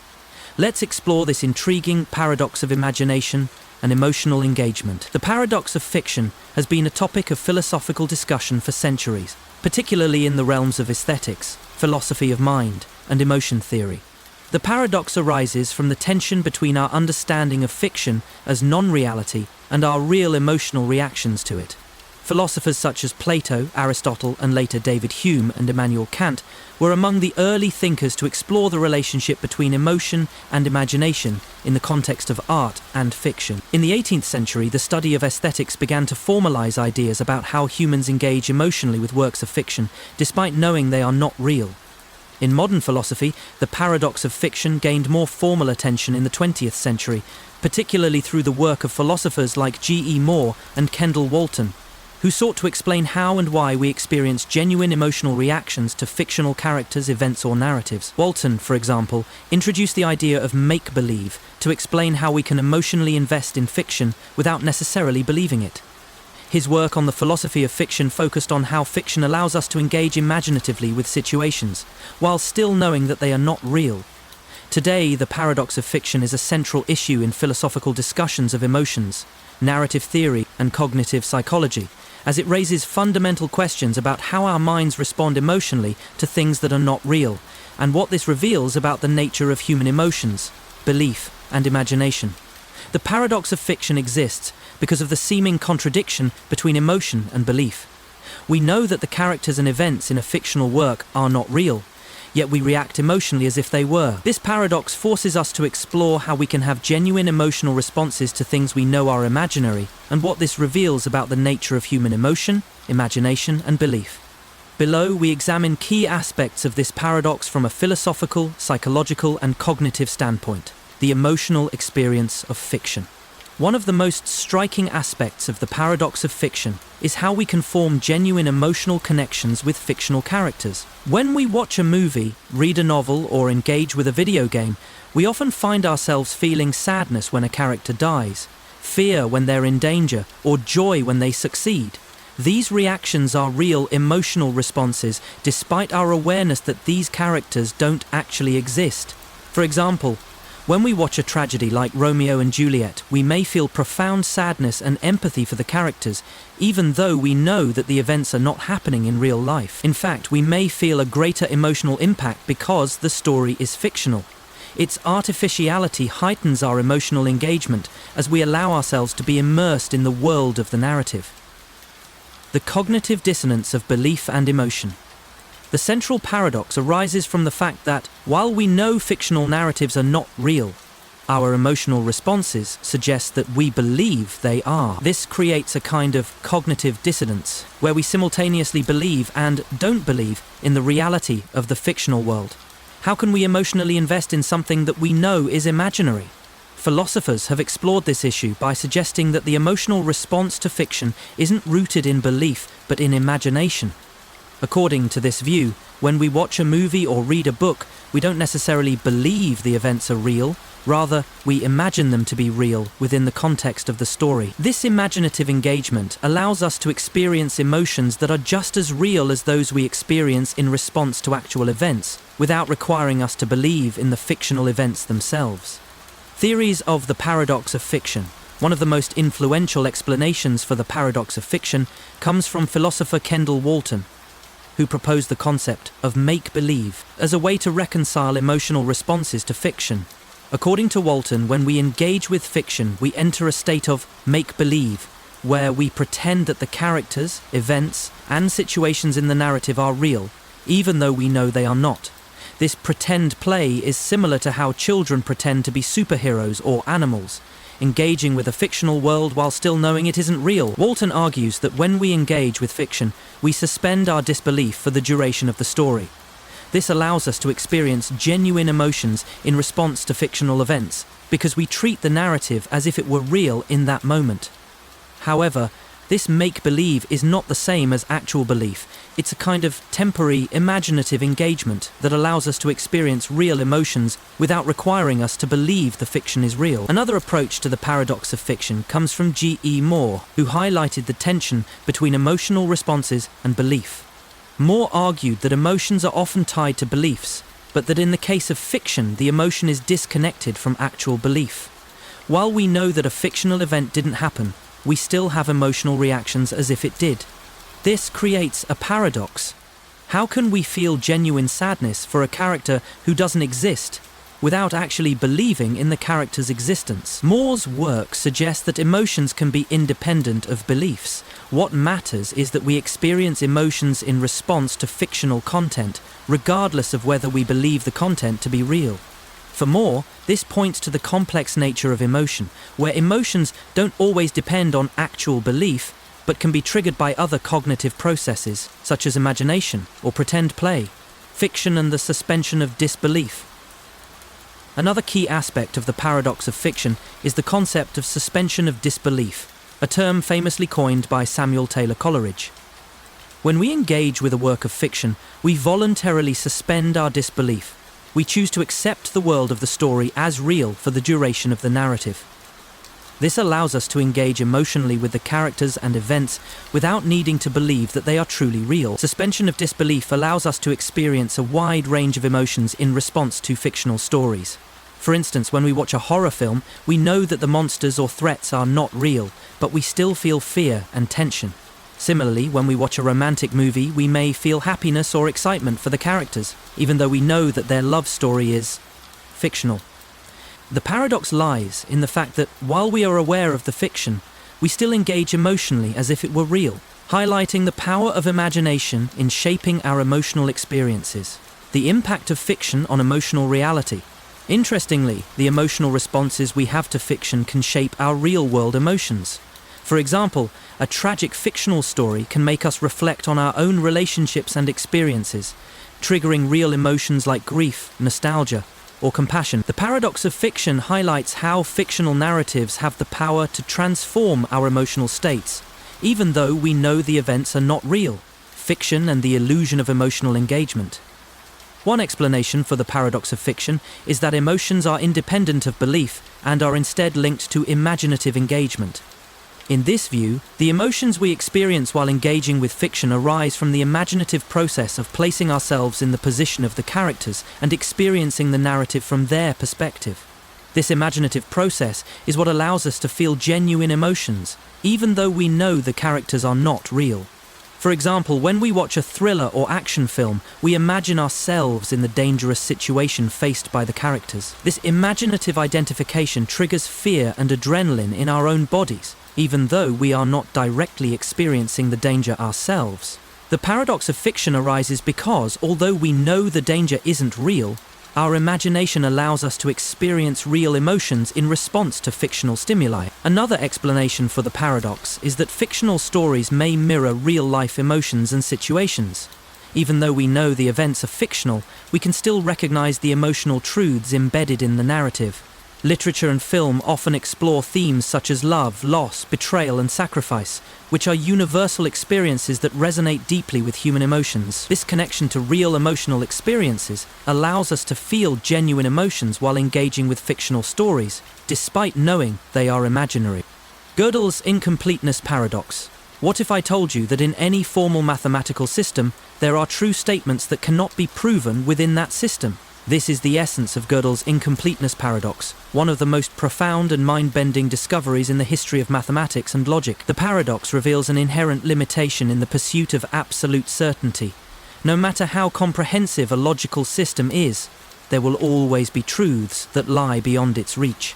Truths that are undeniable, but unprovable. In 1931, the logician Kurt Gödel shocked the mathematical world with his incompleteness theorems, which demonstrated that within any consistent formal system, such as arithmetic, there will always be statements that are true but cannot be derived from the system's axioms.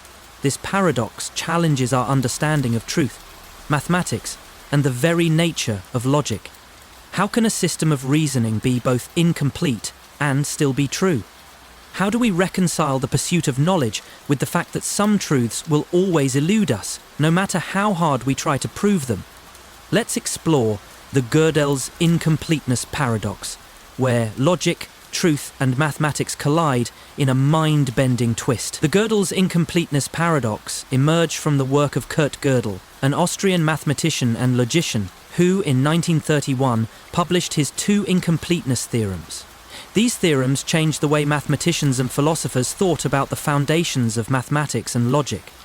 At the time, many believed in the possibility of a complete self-contained logical system that could prove every truth within its framework. Influenced by the earlier work of David Hilbert and his program to formalize all of mathematics, Gödel set out to explore whether such a system could exist. Gödel's first incompleteness theorem states that in any formal system that is powerful enough to include basic arithmetic, there will always be true mathematical statements that cannot be proven within the system.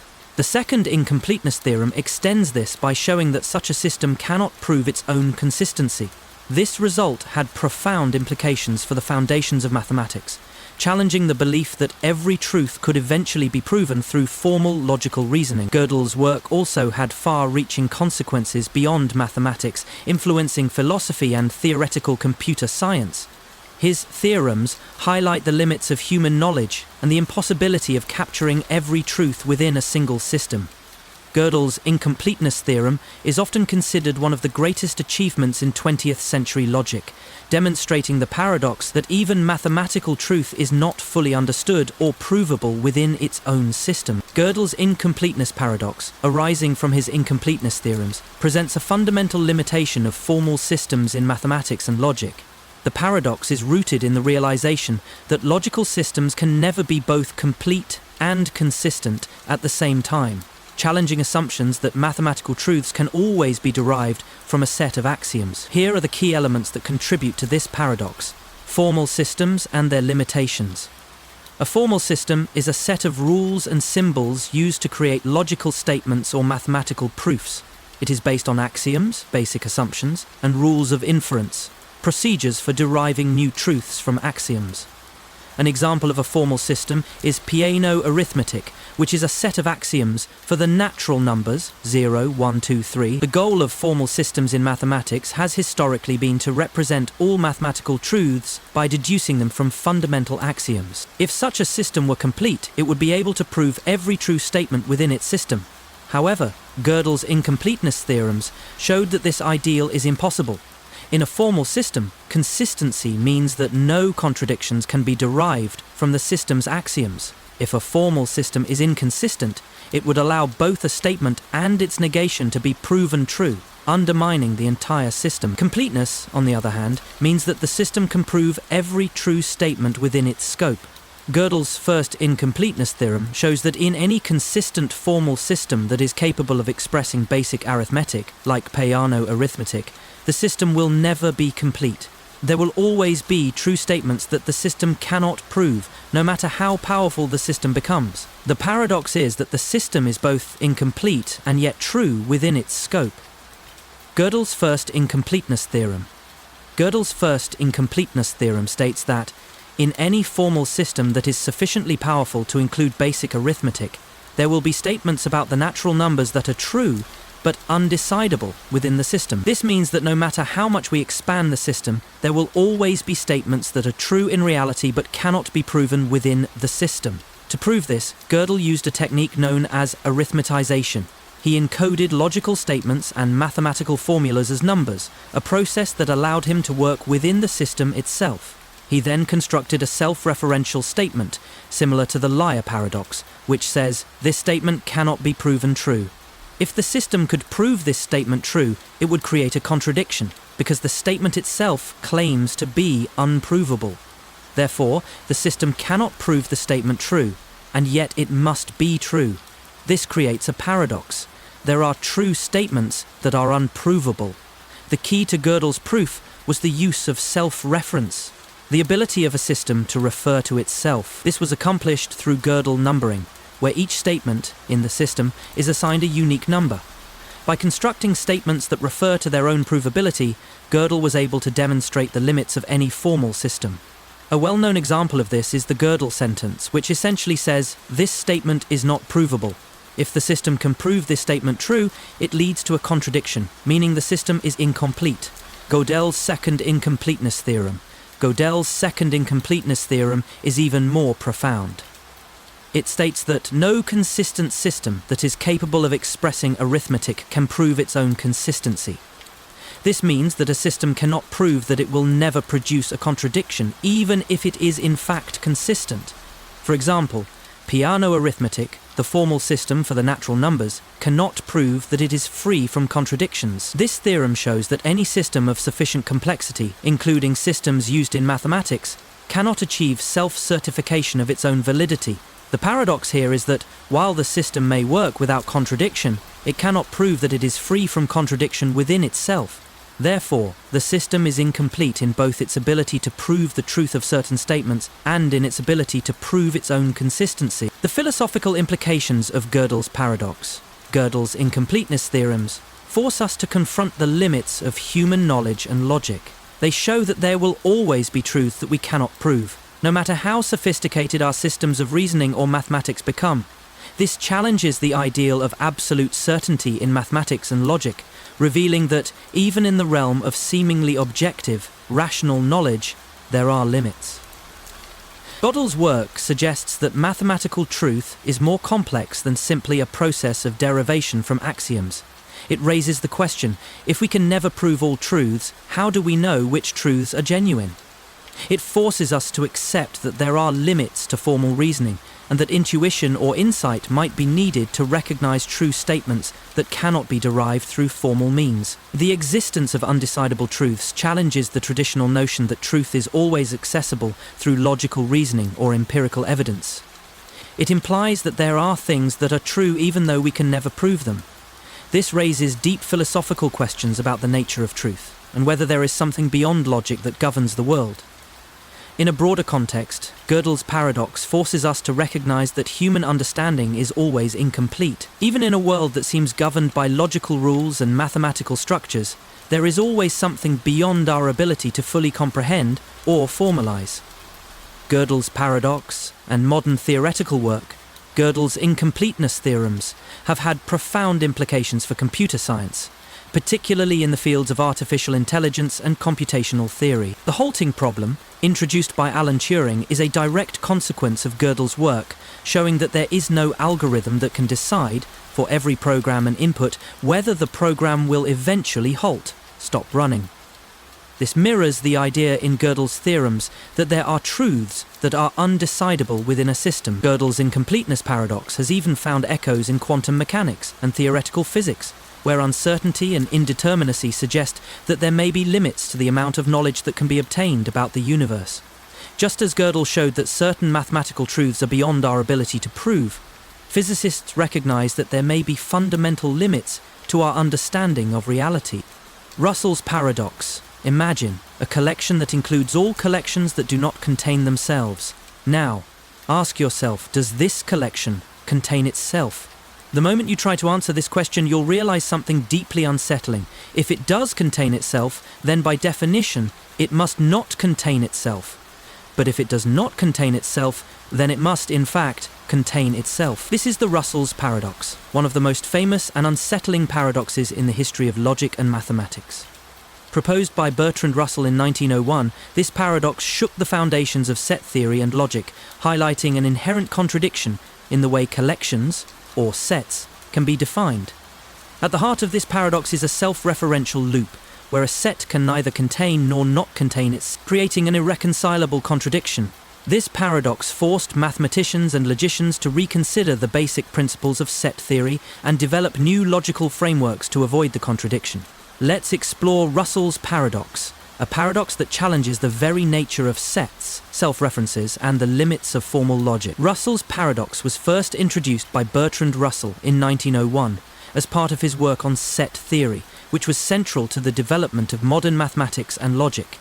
At the time, set theory was seen as a way to formalize mathematics by treating mathematical objects as sets, collections of elements that could be clearly defined and manipulated. Russell's paradox arose while he was exploring the foundations of naive set theory, which allowed for the freedom to form any set based on a property that its members would share. For instance, one could define a set as the collection of all even numbers, or the set of all prime numbers.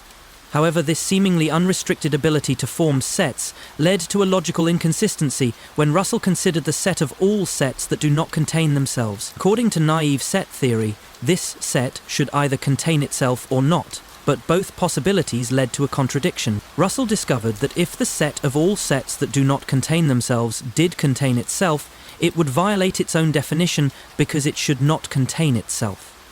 Conversely, if it does not contain itself, then it must contain itself, since it satisfies the criterion of being a set that does not contain itself. This self-referential paradox posed a significant challenge to set theory, and its discovery led to the development of new axiomatic systems to resolve such contradictions, most notably Zermelo-Fraenkel set theory, which imposes more restrictions on the formation of sets to avoid such paradoxes.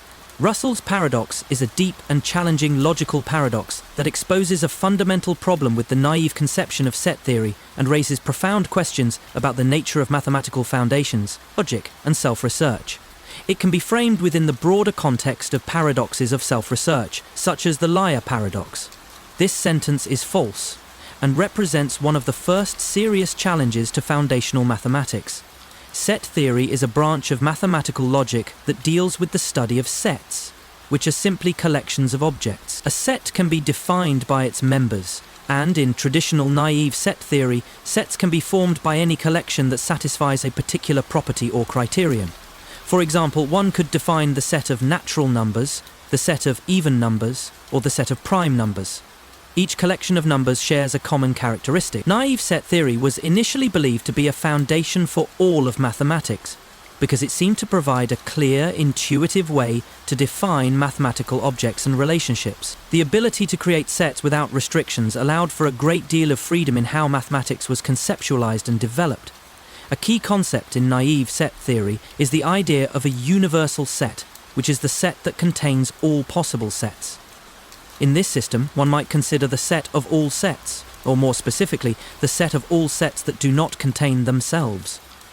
This set would include every set that satisfies the condition of not being a member of itself. However, it is this very idea of the universal set that leads to Russell's paradox. The paradox arises when we attempt to define a set that contains all sets that do not contain themselves, leading to the logical contradiction. Let us consider the set R, defined as the collection of all sets that do not contain themselves. Mathematically, we can express this set as R equals XXX. Here, X represents a set, and the condition is that X does not belong to itself, XX. Now the question is, does R contain itself? If R contains itself, then, by the definition of R must not contain itself, because it is a set that contains all sets that do not contain themselves. This leads to a contradiction, because R cannot both contain itself and not contain itself at the same time. If R does not contain itself, then, according to the definition of R, it must belong to the set R, because R is the set of all sets that do not contain themselves. This leads to another contradiction, because R cannot both not contain itself and belong to itself at the same time. This results in a paradox. R cannot consistently exist as a well-defended set because its definition leads to an inherent contradiction. Russell's paradox exposed a fundamental flaw in naive set theory. The paradox showed that set theory, as it was originally conceived, could not be taken as a foundation for all of mathematics, because it allowed for the existence of sets that led to logical contradictions. The paradox undermined the assumption that any collection could be a set, and it called into question the very notion of the universal set, the idea that one could form a set containing all sets. It became clear that the unrestricted formation of sets based on any definable property led to logical inconsistencies. To resolve Russell's paradox, mathematicians developed axiomatic set theory, which imposes restrictions on how sets can be formed. The most widely accepted axiomatic system is the Zermelo-Fraenkel set theory, ZF, which avoids paradoxes by restricting the kinds of sets that can be defined. In particular, Zermelo-Fraenkel set theory introduces the idea of set membership and restricts the formation of sets to avoid self-referential constructions.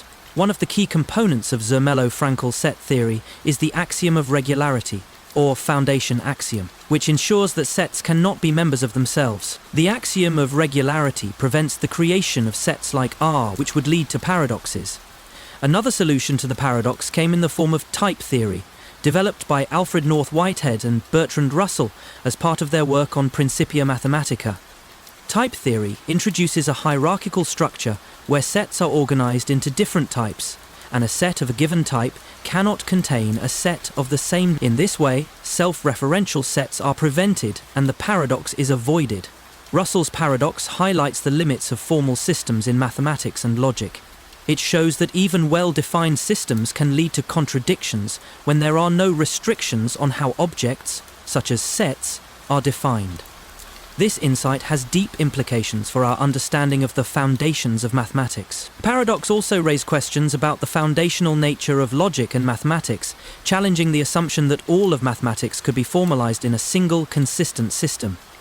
It prompted philosophers of mathematics to reconsider what it means for a system to be complete, consistent and well-defined. Russell's paradox had a profound influence on the work of Kurt Gödel, whose incompleteness theorems showed that in any sufficiently powerful formal system, there are statements that cannot be proven true or false within the system.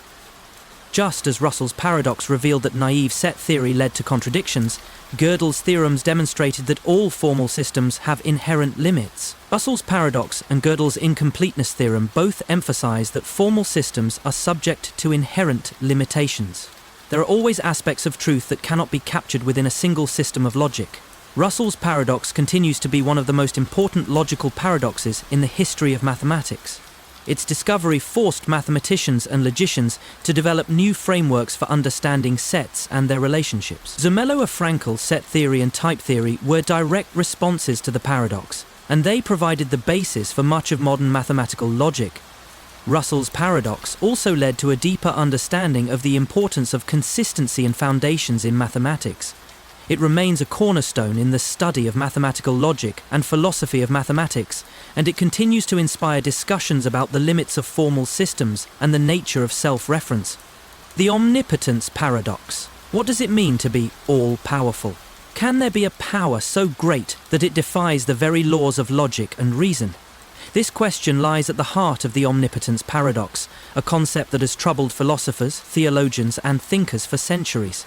The paradox centers on the idea of an omnipotent being, often attributed to God, who is capable of doing anything. However, the paradox arises when we ask, can an omnipotent being perform logically contradictory actions? For instance, can an omnipotent being create a stone so heavy that even it cannot lift it?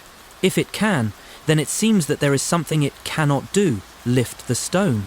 But if it cannot, that suggests there is something it cannot create. The omnipotence paradox raises profound questions about the limits of power, and whether true omnipotence can logically exist. Is unlimited power compatible with logical consistency, or does the concept of omnipotence itself lead to inherent contradictions? Let's explore the omnipotence paradox, where the idea of infinite power collides with logical boundaries, leading to a puzzle that has yet to be resolved. The omnipotence paradox has been discussed and debated for centuries, particularly in the fields of philosophy and theology. The concept of omnipotence is most often associated with God in theistic traditions, particularly within Christianity, Islam, and Judaism. Omnipotence, in this context, refers to the idea that God is all-powerful and has the ability to do anything, including acts that transcend the physical and metaphysical realms. However, the paradox of omnipotence arose as philosophers began to question whether an all-powerful being could truly do anything, even actions that involve logical contradictions. One of the earliest and most famous formulations of the paradox comes from the 12th century philosopher Peter Abelard, who argued that there is a limit to omnipotence. That is, even God cannot perform logically incoherent actions. The debate continued through the centuries, with philosophers such as Thomas Aquinas and René Descartes offering different interpretations of divine omnipotence. Aquinas, for example, argued that omnipotence does not require the ability to do what is logically impossible, as logical contradictions are not things that can be done in the first place. The omnipotence paradox became more prominent in the early 20th century, particularly in the field of analytic philosophy, where logical consistency and conceptual clarity were given heightened importance. Philosophers began to analyze the limits of omnipotence not just in theological terms, but in terms of philosophical logic, questioning whether infinite power could exist in a logically consistent way. The paradox continues to be a subject of intense debate in both philosophy of religion and metaphysics, raising fundamental questions about the nature of power, freedom, and logical coherence. The omnipotence paradox centers on the conceptual conflict between infinite power and logical consistency. On one hand, omnipotence is often defined as the ability to do anything, with no limitations on what a being can achieve. On the other hand, logical contradictions, such as creating a stone so heavy that even an omnipotent being cannot lift it, pose a challenge to the idea of unlimited power. The paradox lies in the tension between the desire to conceive of an omnipotent being as all-powerful and the logical limitations that appear to restrict such power. In many theistic traditions, God is described as omniscient, all-knowing, omnibenevolent, all-good, and omnipotent, all-powerful. Omnipotence is often understood to mean that God can do anything. There are no limitations to divine power. This idea is rooted in the belief that God is sovereign and transcendent, with the ability to accomplish any task or desire. For centuries, this view of omnipotence was embraced as a theological necessity. An all-powerful God is essential to the nature of divinity. However, as philosophers and theologians began to examine the concept of omnipotence, they encountered challenges. For example, if God can do anything, does that mean God can do logically contradictory actions, such as creating a square circle or a stone so heavy that even God cannot lift it? These logical contradictions present a problem because they challenge the consistency of the definition of omnipotence. The heart of the omnipotence paradox lies in the question of whether omnipotence entails the ability to perform logically impossible actions. For instance, consider the paradoxical question: can an omnipotent being create a stone so heavy that even it cannot lift it?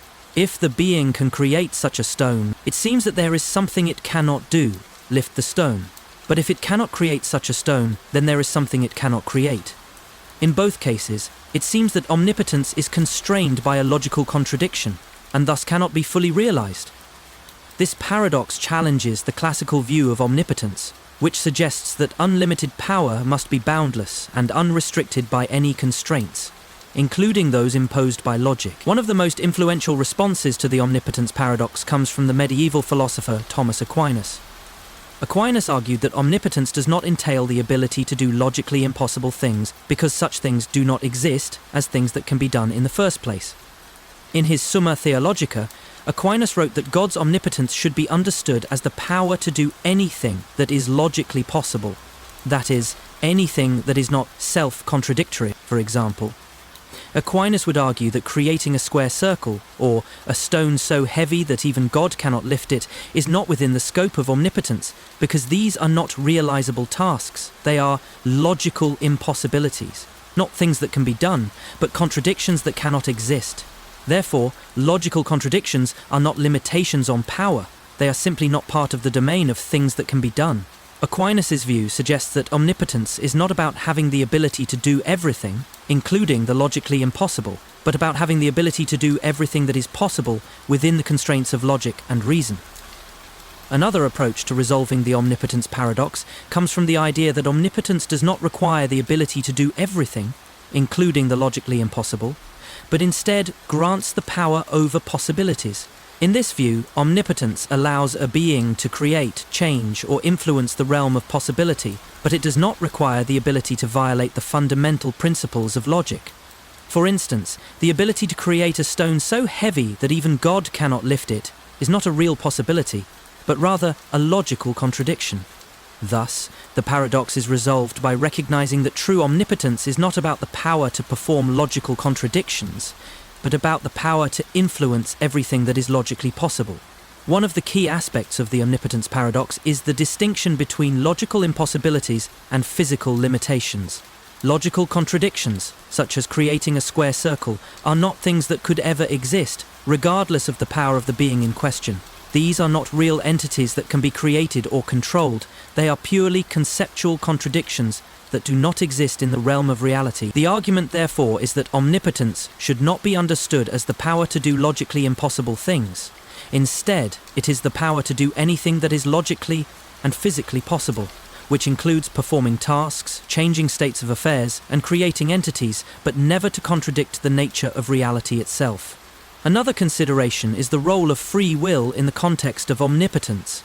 If an omnipotent being created free agents, it could logically limit itself, in the sense that it allows the agents to make their own choices. This is an important aspect of many religious and philosophical views of omnipotence. While an omnipotent being has the power to intervene or override free will, it may choose not to do so, respecting the freedom of others. Thus, free will does not contradict omnipotence. It reflects a self-imposed limitation that serves a higher purpose, such as the goodness or justice of the being. The omnipotence paradox has important implications for the nature of God in many theological systems. Theistic religions often argue that God's omnipotence is compatible with logical coherence, meaning that God's power does not extend to logical contradictions. This view allows for an all-powerful, all-knowing, and all-good God, without requiring God to perform self-contradictory or logically impossible acts. In this sense, omnipotence is seen as the ultimate form of power, not because it transcends the laws of logic, but because it encompasses all possible power within the realm of possibility and rationality. From a metaphysical perspective, the omnipotence paradox invites us to reflect on the limits of power in general. While omnipotence is often conceived as the greatest possible power, it is possible to understand it as the power to act within the confines of logical possibility, rather than the power to do the logically impossible. This approach encourages a deeper understanding of power as being both vast and finite, vast in its reach over everything possible, but finite in the sense that it does not defy the laws of logic and reason. The omnipotence paradox ultimately challenges us to reconsider the nature of power itself. While we may intuitively think of omnipotence as the ability to do anything, a more careful analysis suggests that omnipotence is about the ability to do everything that is logically possible. The logical limits of omnipotence do not detract from its greatness. Instead, they help us understand that power must be consistent with reality. The paradox helps refine our understanding of omnipotence in both philosophical and theological contexts. The traditional view of omnipotence as the ability to do everything, including logical contradictions, is not sustainable.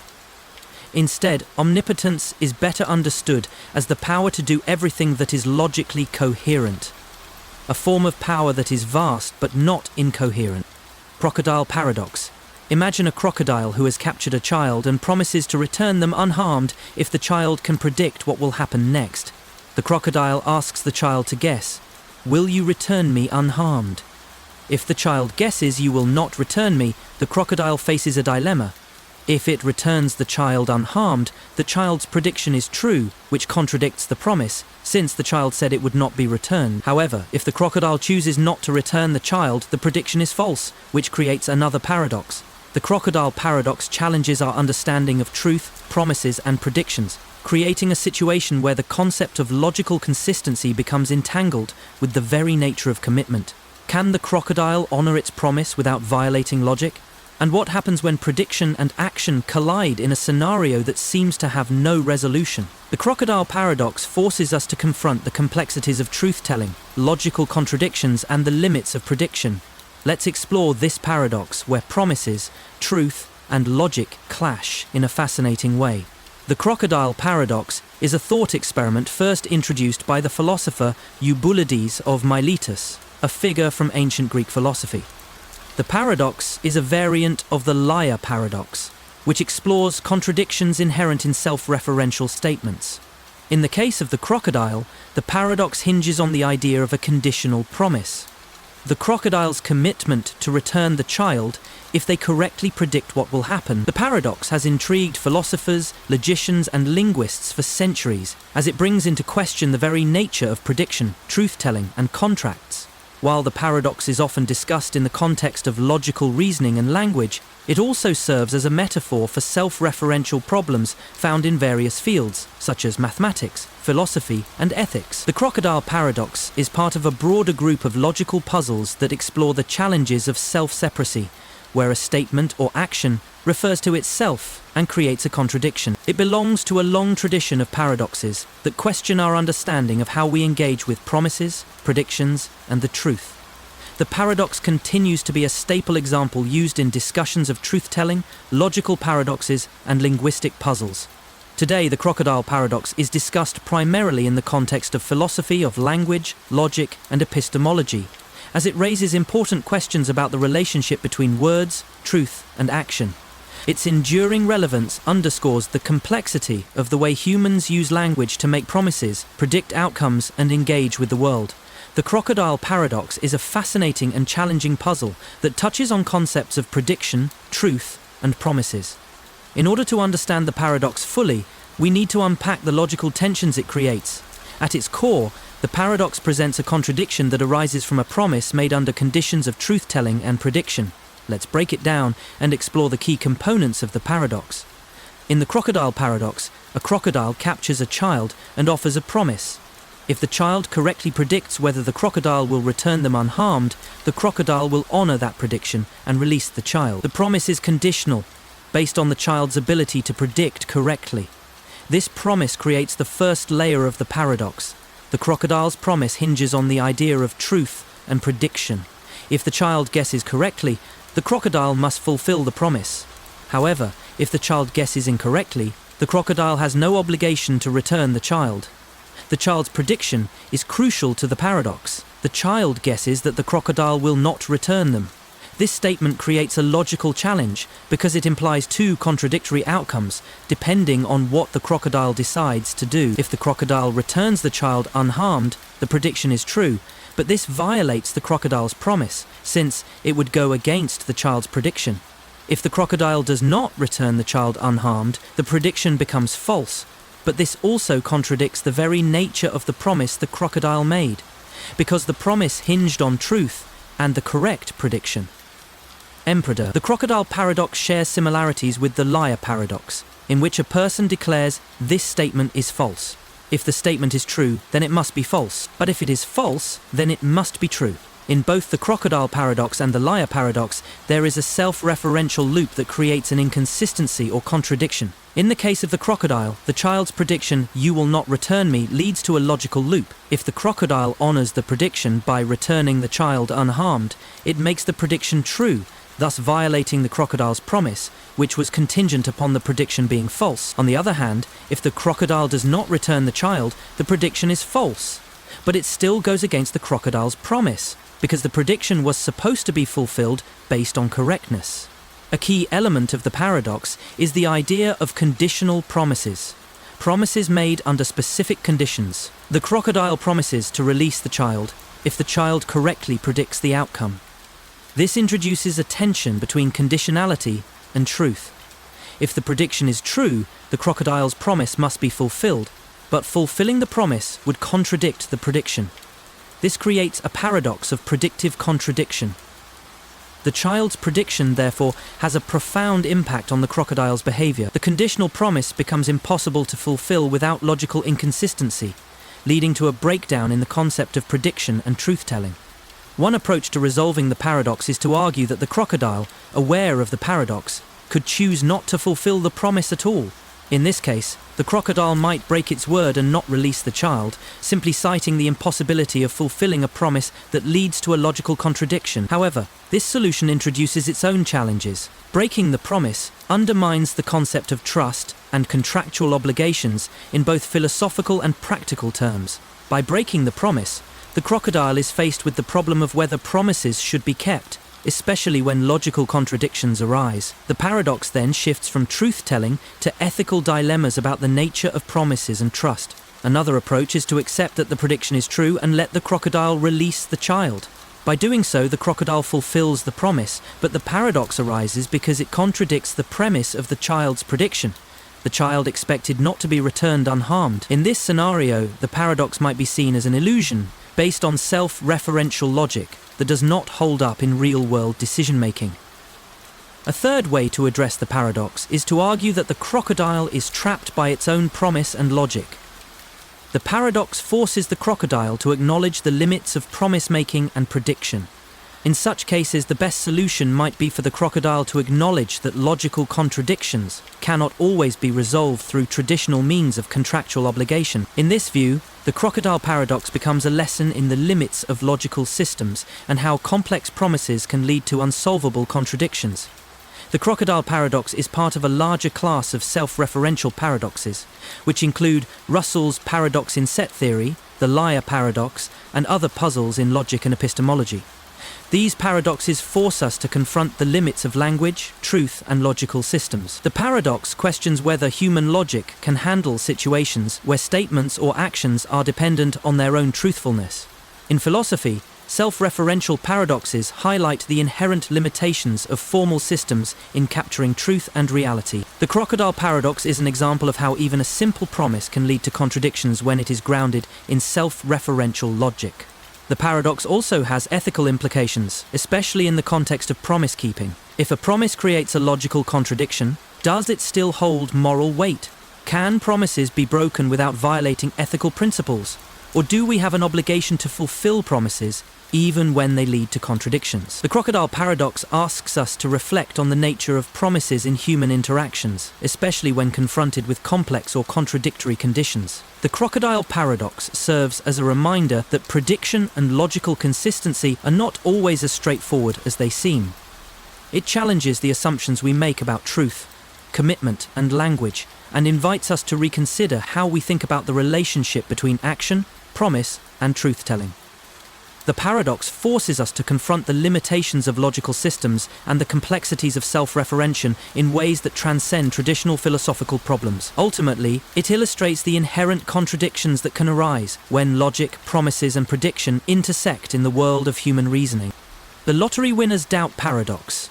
Imagine this: you've just won the lottery, a life-changing sum that could secure your financial freedom forever. Yet, instead of feeling the rush of excitement, you're overcome with doubt. Could it be a mistake? Should you really claim the money? This is the essence of the lottery winner's doubt, a paradox where, despite the overwhelming evidence of luck, individuals who win large sums of money often struggle to fully believe in their good fortune. They find themselves trapped in a psychological paradox, unable to reconcile the randomness of their win with their usual understanding of the world. The lottery winner's doubt is an exploration of how humans process luck, fortune, and unexpected success, and how these events clash with deeply ingrained beliefs about fairness, control, and merit. What happens when success is no longer a product of effort or skill, but pure chance? How do we reconcile random luck with the narrative of our lives, which is usually built around control and merit-based outcomes? Let's delve into the lottery winner's doubt, where chance and psychology collide in a stunning paradox that reveals the complexity of human belief systems when it comes to luck and unexpected rewards. The lottery winner's doubt is not a widely recognized philosophical paradox, but its roots can be traced to psychological and sociological studies on how people react to windfall gains and unexpected success. For decades, psychologists and behavioral economists have explored the emotional and psychological effects of winning large sums of money. Many of these studies focus on the paradoxical emotions that arise after receiving unexpected rewards, particularly in situations involving lottery winnings, inheritances, or unearned wealth. A key insight from behavioral economics is that people often struggle with surprise wealth because it challenges deeply held beliefs about deservedness and effort. In many cases, winners experience cognitive dissonance, as the randomness of their victory contrasts sharply with their usual view of the world, where success is typically tied to hard work, merit, and deservedness. Psychologists have long noted that unexpected rewards, especially those not linked to effort, can lead to feelings of guilt, anxiety, and self-doubt. Instead of feeling elated, some individuals may find themselves questioning the legitimacy of their success, feeling disconnected from it, or even fearing that the fortune might disappear as quickly as it came. This paradox presents a fascinating look into how human psychology and perceptions of luck can dramatically alter our understanding of success. In modern studies of wealth psychology, the lottery winner's doubt serves as a compelling example of the gap between objective success and subjective experience. It forces us to consider how randomness and luck challenge our mental models of control, fairness, and entitlement. The lottery winner's doubt arises when an individual who unexpectedly acquires great wealth, such as through a lottery win, experiences psychological discomfort rather than elation or celebration. This paradox points to the complex relationship between luck, deservedness, and belief systems, and how individuals can become disconnected from the good fortune they receive. Let's break down the key psychological and philosophical components that contribute to this phenomenon. Cognitive dissonance theory suggests that when an individual's beliefs or expectations are contradicted by new information, they experience a state of psychological discomfort. This discomfort is particularly pronounced when an individual wins a large sum of money without having earned it. Unlike success that comes from hard work, talent, or merit, lottery winnings are based purely on chance. For many, this randomness creates a profound sense of unease, as it disrupts their worldview that success should be tied to effort and deservedness. People tend to associate hard work and merit with deserved outcomes, the belief that one should earn their success through dedication and effort.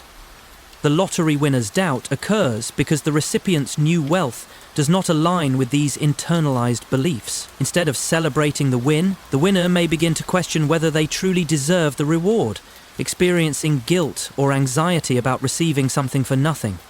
The feeling of guilt is a key component of the lottery winner's doubt. Winning money without the corresponding effort or sacrifice can create a deep sense of discomfort, as the individual feels they are taking something they didn't earn. This feeling of entitlement, the belief that one should only receive what they have worked for, can be so ingrained in an individual's psyche that a windfall disrupts their sense of fairness and self-worth. Anxiety can also emerge from the fear of losing the money or the worry that the win may be a form of fate or karma that may result in a negative outcome later. Winners may have an overwhelming fear that their good fortune is too good to be true, and the subsequent anxiety becomes a barrier to fully enjoying their new wealth. A central aspect of the lottery winner's doubt is the disconnect between objective success, the win itself, and subjective experience, the winner's emotional reaction. From an external standpoint, winning the lottery is unequivocally successful, a life-changing event that brings financial freedom. However, the subjective experience of the winner may not align with this. They may feel alienated from their new wealth or disconnected from the positive emotions that one would expect from such a windfall. The psychological paradox arises because, despite the objective nature of their good fortune, the winner's internal experience is marked by doubt, anxiety, and confusion. This disconnect illustrates how the human psyche is often more influenced by belief systems, cultural expectations, and mental frameworks than by the objective reality of an event. Humans are naturally wired to believe in a cause and effect relationship between actions and outcomes.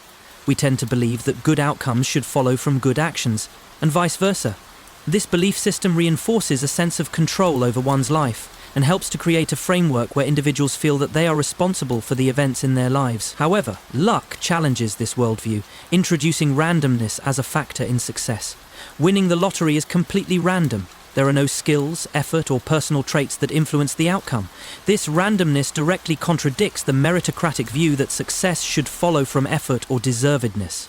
For many people, the intrusion of randomness into their lives can be deeply unsettling, as it undermines their sense of agency and control. The lottery winner's doubt thus emerges as a psychological conflict between the rationalization of success through effort and the irrational nature of luck.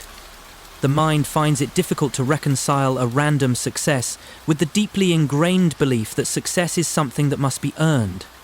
There is also a psychological phenomenon of inauthenticity that may arise in lottery winners. When someone wins a large sum of money unexpectedly, they may feel that the success is somehow less authentic because it did not arise from their hard work. In other words, the win may feel like an illegitimate or undeserved achievement, leading to a sense of disconnection from the reward.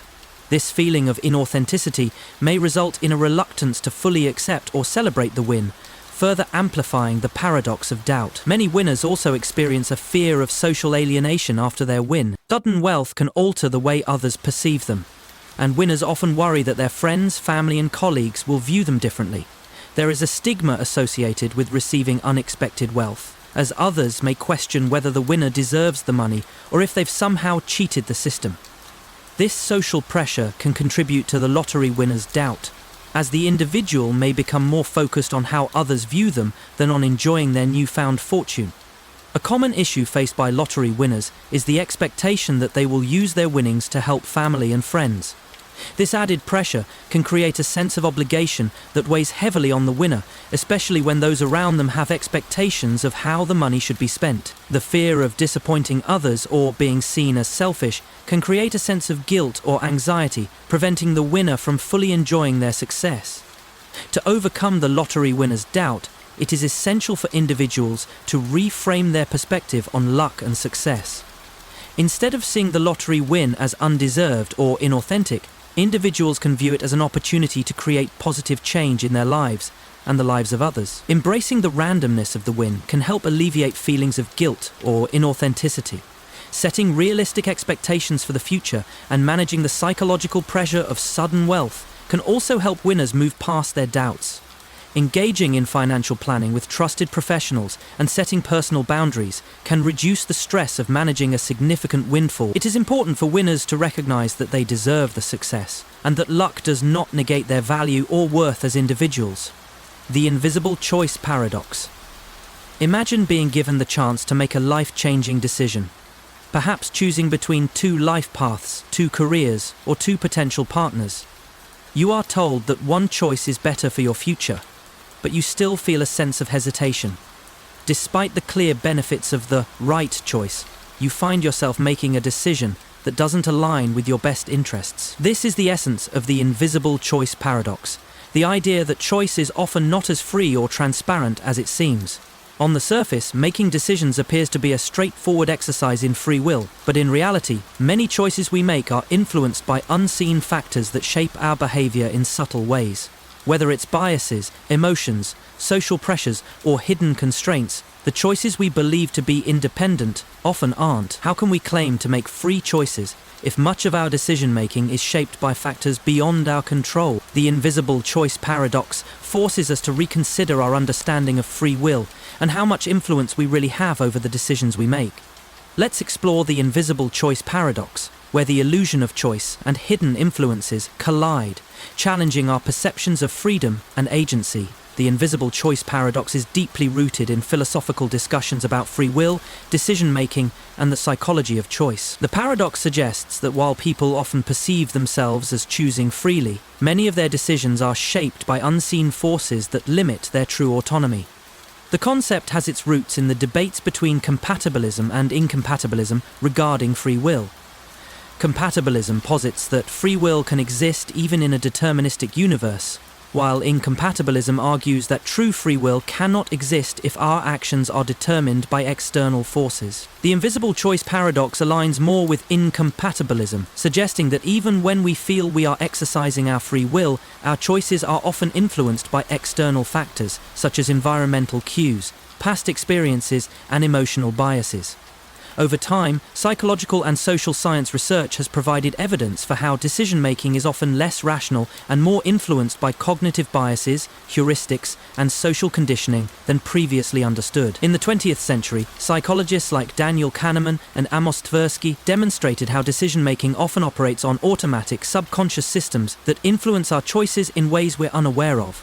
This research has led to the growing recognition of how much of our decision-making process is not consciously controlled, thus shaping the invisible choice paradox. Today, the paradox is at the forefront of discussions on human behavior, consumer choices, political decisions, and even moral judgment, as we attempt to grapple with how much influence we truly have over our choices in a world full of hidden constraints.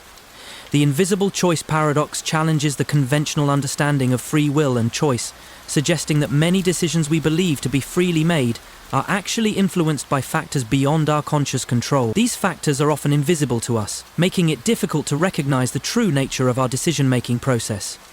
By exploring how decisions are shaped by cognitive biases, emotions, social influences, and unconscious processes, we can begin to understand how our perception of choice may be an illusion, and how true autonomy may be more elusive than we think. The central issue in the invisible choice paradox is the nature of free will itself. At its core, free will refers to the ability to make choices that are not constrained by external factors. In an ideal world, individuals would be able to make decisions that align with their true desires, values, and best interests.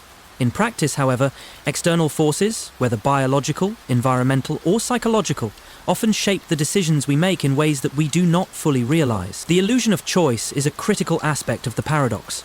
People often believe they are making decisions freely, without recognizing the hidden influences that guide their actions. These can include implicit biases, past experiences, emotional reactions, and even advertising or social pressures.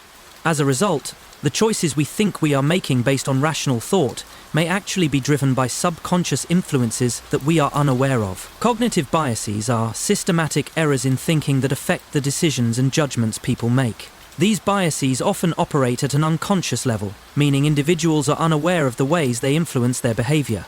Some common cognitive biases that shape decision-making include confirmation bias, the tendency to seek out information that confirms existing beliefs, while ignoring information that contradicts them. Anchoring bias, the tendency to rely too heavily on the first piece of information encountered, the anchor, when making decisions. Framing effect, the way information is presented can influence decision-making, even if the information is identical.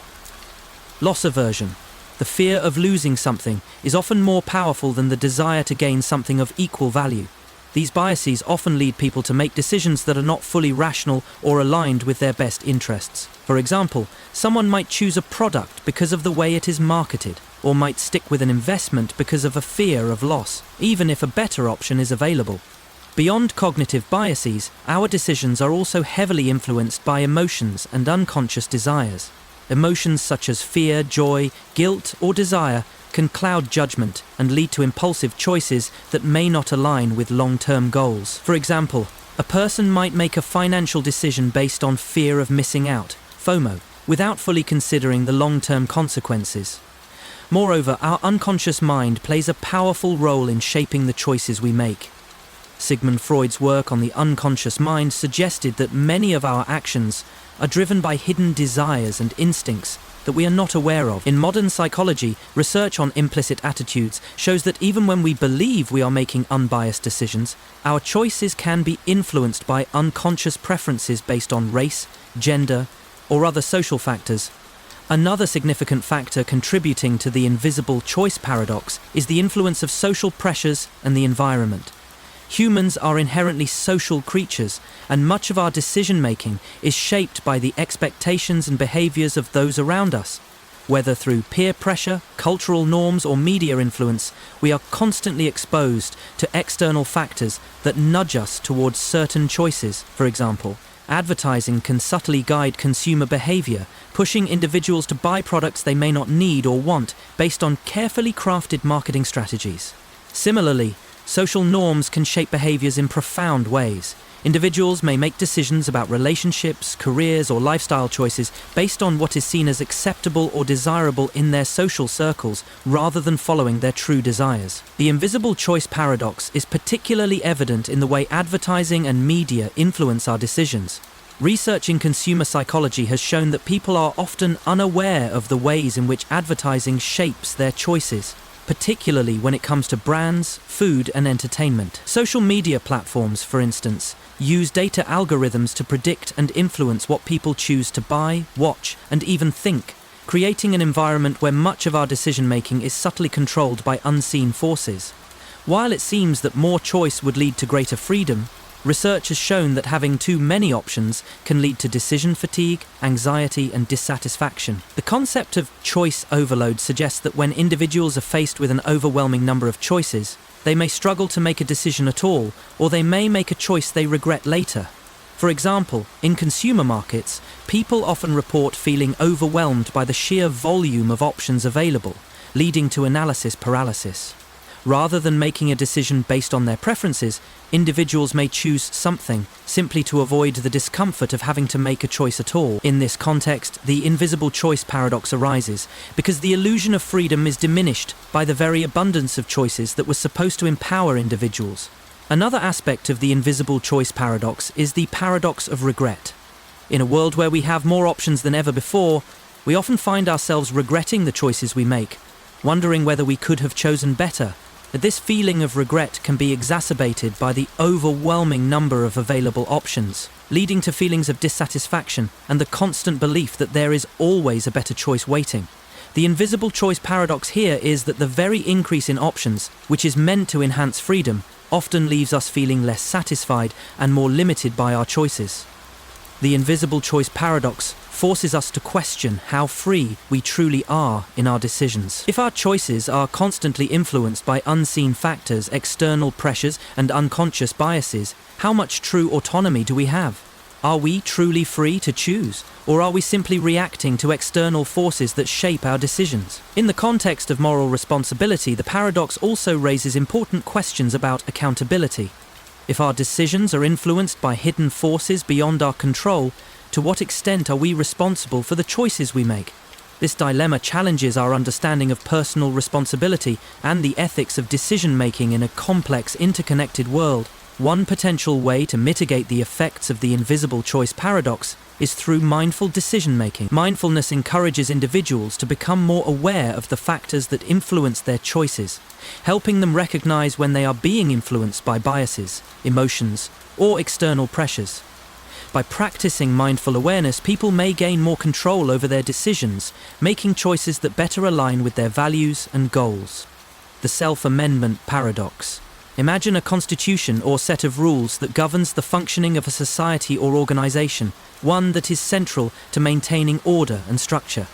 Now, suppose that the very constitution that governs can be changed, but only through a process that requires it to be altered itself. This leads us to the self-amendment paradox, a situation where the rules or constitution that are supposed to guide change cannot themselves be changed without violating their own principles. In the case of a legal framework or a constitution, the paradox arises when the mechanism for change requires an action that fundamentally challenges the existing rules. How can a system that relies on a rigid set of rules adapt and evolve when its own rules restrict how such evolution can occur? The self-amendment paradox raises profound questions about the nature of law, government, and the tension between stability and change. It forces us to consider how any system of governance, laws, or even personal beliefs can undergo self-transformation while still maintaining their legitimacy. Can self-amendment be possible without creating contradictions? Let's explore this paradox, where change and continuity collide, in an intriguing and seemingly paradoxical way. The self-amendment paradox can be traced back to the works of philosophers and legal theorists who explored the relationship between law and change. One of the earliest treatments of this paradox emerged from discussions about constitutional law, especially in relation to the idea of amending a nation's founding document or framework of governance. In the United States, for example, the Constitution is famously designed to be amendable in order to adapt to changing social, political, and technological realities. However, the process for amendment itself is governed by strict rules within the Constitution, which leads to a fundamental question. If the system allows change, how can it be changed without altering the rules that govern the process of change itself? The self-amendment paradox has significant implications for how we understand the nature of law and the legitimacy of authority. In many political systems, the power to change or amend laws is critical for the system's survival and relevance. However, the paradox suggests that a system that cannot change itself without violating its own established rules may become rigid and ineffective, raising questions about the limits of self-governance. The paradox has been explored by thinkers such as John Rawls, H.L.A. Hart, and Jürgen Habermas, who pondered how legal frameworks can allow for necessary change without falling prey to self-contradiction or instability. This tension between continuity and change remains central to debates in both philosophy of law and political theory. The self-amendment paradox is a philosophical and legal conundrum that examines the challenges faced by systems that are structured around a fixed set of rules but need the ability to evolve over time. At the heart of this paradox is the idea that for a system, such as a constitution or set of laws, to be amendable, it must have a mechanism in place to change the rules themselves. But when the system's rules for change are governed by those same rules, a tension arises between stability and adaptability. A rule-governed system, such as a constitution or legal framework, is typically designed to provide stability and order. It ensures that the structure of the system remains consistent and predictable, which is essential for maintaining trust in its legitimacy and fairness. However, over time, circumstances may arise that require the system to adapt to new challenges or changing values. This requires a mechanism for amendment or revision, a process by which the existing rules can be updated or changed without causing chaos or undermining the system's stability. The paradox emerges because the very rules of change must be embedded within the system itself. In a self-amendable system, the rules for altering the Constitution must be included in the original framework. For example, in the US Constitution, the process for amending the document is laid out in Article 5, which provides specific rules for how changes can be made. However, this raises the question, how can the document be changed if the rules governing that change are part of the document itself? This creates a self-referential problem. While stability is crucial for the functioning of any legal system, it is equally important that systems are adaptive to ensure their relevance. Legal systems that remain static and cannot evolve in response to new technological, social, or political realities will inevitably become outdated and ineffective.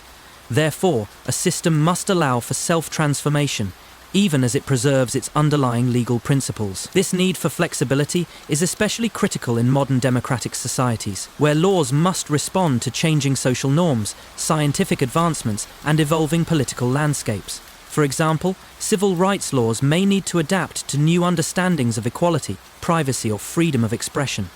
Similarly, issues related to technology, such as data protection or cybersecurity, require new legal frameworks that reflect modern challenges.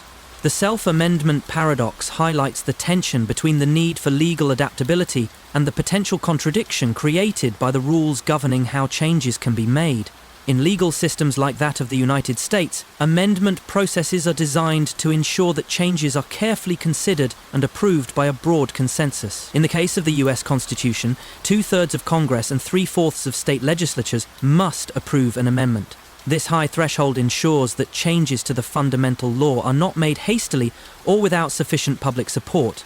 While this process allows for change, it also creates a contradiction. The system allows for constitutional changes, but the rules for change are written within the Constitution itself, limiting the ways in which the amendment process can be altered. For example, if the rules governing amendments themselves were ever viewed as outdated or ineffective, the process for revising them would be constrained by the very system they were meant to improve. This creates a paradoxical situation in which self-revision is both possible and limited by the system's own inherent rules. Some systems of government or legal frameworks allow for self-transformation through mechanisms such as referenda, popular votes, or constitutional convention. These mechanisms allow for the public or elected representatives to decide whether the system's foundational rules need to be altered. However, such processes still face the challenge of ensuring that the core principles of the system are respected, while still allowing for necessary change. One possible solution to this paradox is the idea of constitutional flexibility, in which the amendment process is structured in a way that allows for evolution, while still maintaining core principles. In such systems, change is possible, but there are protections in place to prevent arbitrary alterations that would undermine the stability and integrity of the legal framework. The core of the self-amendment paradox lies in the self-referential nature of the amendment process. In order for a system to amend its own rules, it must rely on its own rules for change, creating a circular process. This circularity is problematic because it suggests that the system is dependent on its own structure to evolve. In other words, the rules governing change are themselves subject to the limitations of the very system they seek to improve. This self-referential structure raises questions about the legitimacy of the change process itself. If a system is constrained by its own rules, how can it evolve without violating those rules? This leads to a paradox, where the very act of amending the system may contradict the system's core principles, creating a situation where change is both necessary and impossible. Philosophers of law, such as H.L.A. Hart and Ronald Dworkin, have explored ways to resolve the paradox of self-amendment by proposing theories of legal evolution that allow for change within the confines of existing legal systems. These theories suggest that legal frameworks can evolve in response to new challenges, without fundamentally violating the system's core principles.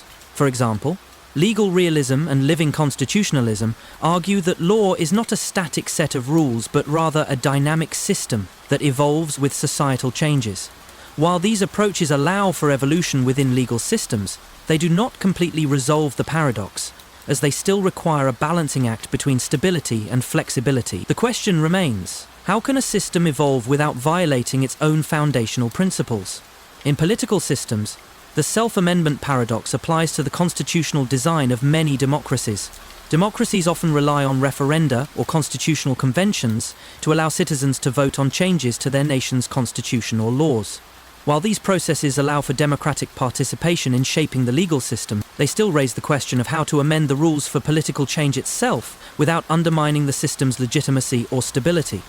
For example, in the US, the Constitution has been amended 27 times, but the amendment process itself remains unchanged, creating a tension between the need for legal evolution and the desire for a stable, unchanging framework of governance. In practice, most legal systems resolve the paradox of self-amendment through carefully structured amendment processes that allow for incremental change without disrupting the core principles of the system. By ensuring that changes are made through democratic processes or legal frameworks that respect existing rights and freedoms, systems can adapt while maintaining continuity. One example of this can be seen in parliamentary democracies, where constitutional change may occur through legislation or judicial interpretation. In these systems, amendments to the constitution may be required, but the process of amendment is usually governed by specific rules that ensure the continuity of the system's foundational principles. The Sorites raise a paradox. Imagine you have a heap of sand. You start removing one grain at a time. At what point does the pile no longer qualify as a heap? What if you remove just one more grain? Does it go from being a heap to not being a heap? This is the essence of the Sorites razor, a paradox that deals with the challenge of defining concepts that change gradually, such as heap, baldness, or tallness, or complex metaphor to sort of heap. In the lecture, The 2020 Concept, the paradox questions how we define and categorize things that exist on a continuum. The removal of one small part doesn't seem to change the whole, but as the process continues, it leads to an apparent contradiction. At what point can we say it stops being one thing and starts being another? In the case of the heap of sand, one grain removed seems inconsequential, but if we remove enough, we eventually reach a point where we no longer have a heap. The Sorites razor challenges our understanding of vagueness and gradual changes, forcing us to confront the complexities of category boundaries and how we navigate the grey areas in language and thought. Let's explore the Sorites razor, where small changes in a continuum can lead to paradoxes about definitions, categories, and gradations. The Sorites paradox, often referred to as the paradox of the heap, traces back to the ancient Greek philosopher Eubulides of Miletus, a student of Socrates, who posed the original question of how to define a heap. The word Sorites comes from the Greek word soros, meaning heap or pile. The paradox arises from the problem of defining when a heap stops being a heap and becomes just a collection of individual grains. Eubulides' riddle involves a gradual change, where the removal of one small part seems insignificant, but, with successive changes, a significant transformation occurs. The Sorites paradox brings to light the philosophical challenge of vagueness and gradualism in language. It has been a cornerstone of debates in philosophy of language, logic, and epistemology. In more modern times, the paradox was formalized by William of Ockham, known for his Ockham's razor, which suggests that the simplest solution is often the best. In contrast to Ockham's principle of parsimony, The Sorites paradox complicates the notion of simple definitions, showing how small steps can lead to unexpected contradictions when things are viewed along a continuum. Over time, philosophers and logicians have attempted to address the paradox in various ways, from precision in language to the development of more formalized theories of vagueness, such as fuzzy logic. The Sorites razor remains an enduring puzzle, forcing us to grapple with the nature of categories and how we think about vague concepts that don't fit neatly into binary definitions. The Sorites razor, or Sorites paradox, addresses the problem of vagueness in categorization and the challenge of defining things that exist on a continuum. It forces us to think about boundaries and how we navigate the gradual transitions that occur when small changes accumulate. The paradox arises when a series of imperceptible changes seem to lead from something clearly defined, like a heap of sand, to something that is no longer considered the same. The key issue is identifying the precise point at which the change occurs. The paradox deals with vagueness. Situations in which the boundaries of a concept or category are not clearly defined. Take the example of a heap of sand. A heap is generally understood to be a large pile of something, but when does it stop being a heap? If you remove just one grain of sand, you still have a collection, but you've removed a part of what constitutes a heap. So, the question arises, at what point does the removal of grains of sand stop making it a heap? If you keep removing grains, at some point you'll have only a few grains, which most people would agree are not a heap. This creates a gradual transition where small changes don't seem to matter, but the cumulative effect of many small changes leads to a big change, the disappearance of the heap. The Sorites paradox shows that the transition from being a heap to not being a heap is undefined and cannot be marked by a specific moment in time. The Sorites paradox challenges us to think about how we define boundaries in categories that involve gradual changes. For example, consider the concept of baldness. A person might be considered not bald if they have a full head of hair, and bald if they have no hair at all. But where do we draw the line? Is a person with a slightly receding hairline considered bald? What about someone with just a small patch of hair missing? The paradox lies in the gradual nature of baldness. If the removal of one hair doesn't make you bald, at what point does the loss of hairs accumulate enough to push you into the category of being bald? This issue becomes a linguistic and philosophical problem, as we must either accept that gradual changes cannot be precisely defined, or find a way to draw arbitrary lines to determine when a change occurs. The Sorites paradox points to the vagueness of categories like heap or bald, and asks whether we can ever precisely define the boundary between them. In response to the Sorites paradox, fuzzy logic emerged as a formalized way of handling vagueness. In traditional logic, concepts like heap and bald are often treated as binary categories, where something is either a heap or not a heap. However, fuzzy logic allows for the possibility that something can be partly a heap or partly bald, with values between 0, not a heap or bald, and 1, a heap or bald. This gradual approach enables us to model vague categories in a way that reflects the continuum rather than relying on rigid binary distinctions. For example, using fuzzy logic, we might say that a pile of sand with 1,000 grains is 0.8 of a heap, and a pile with 5,000 grains is 1 of a heap. The transition from not a heap to a heap is no longer absolute. Instead, it is measured in degrees, allowing for a more nuanced understanding of vague categories. One potential solution to the paradox is the idea of thresholds. If we cannot pinpoint the exact moment at which a heap stops being a heap, we can try to define thresholds where the categorization changes. For example, we could say that once there are fewer than 100 grains of sand, the pile is no longer considered a heap. This creates an arbitrary boundary that solves the problem by setting a cut-off point. However, this approach may seem unsatisfactory because it still doesn't address the underlying issue of gradual change and vagueness. We've just chosen an arbitrary point to mark the transition. Thresholds may also be seen as artificial constructs that don't align with the continuum of real-world situations, where the distinction between heap and non-heap is inherently fuzzy. The Sorites paradox reminds us that many categories defy clear-cut definitions, and trying to impose rigid boundaries can obscure the gradual nature of change. The Sorites paradox highlights the limitations of language and our ability to define concepts clearly. Many of the words we use in everyday life, such as heap, bald, and tall, are inherently vague and cannot be defined precisely without resorting to arbitrary distinctions. This has implications for areas like law, ethics, and philosophy, where definitions are often important for decision-making and argumentation. The paradox suggests that vagueness is an inherent part of human language and understanding, and that some concepts cannot be precisely delineated.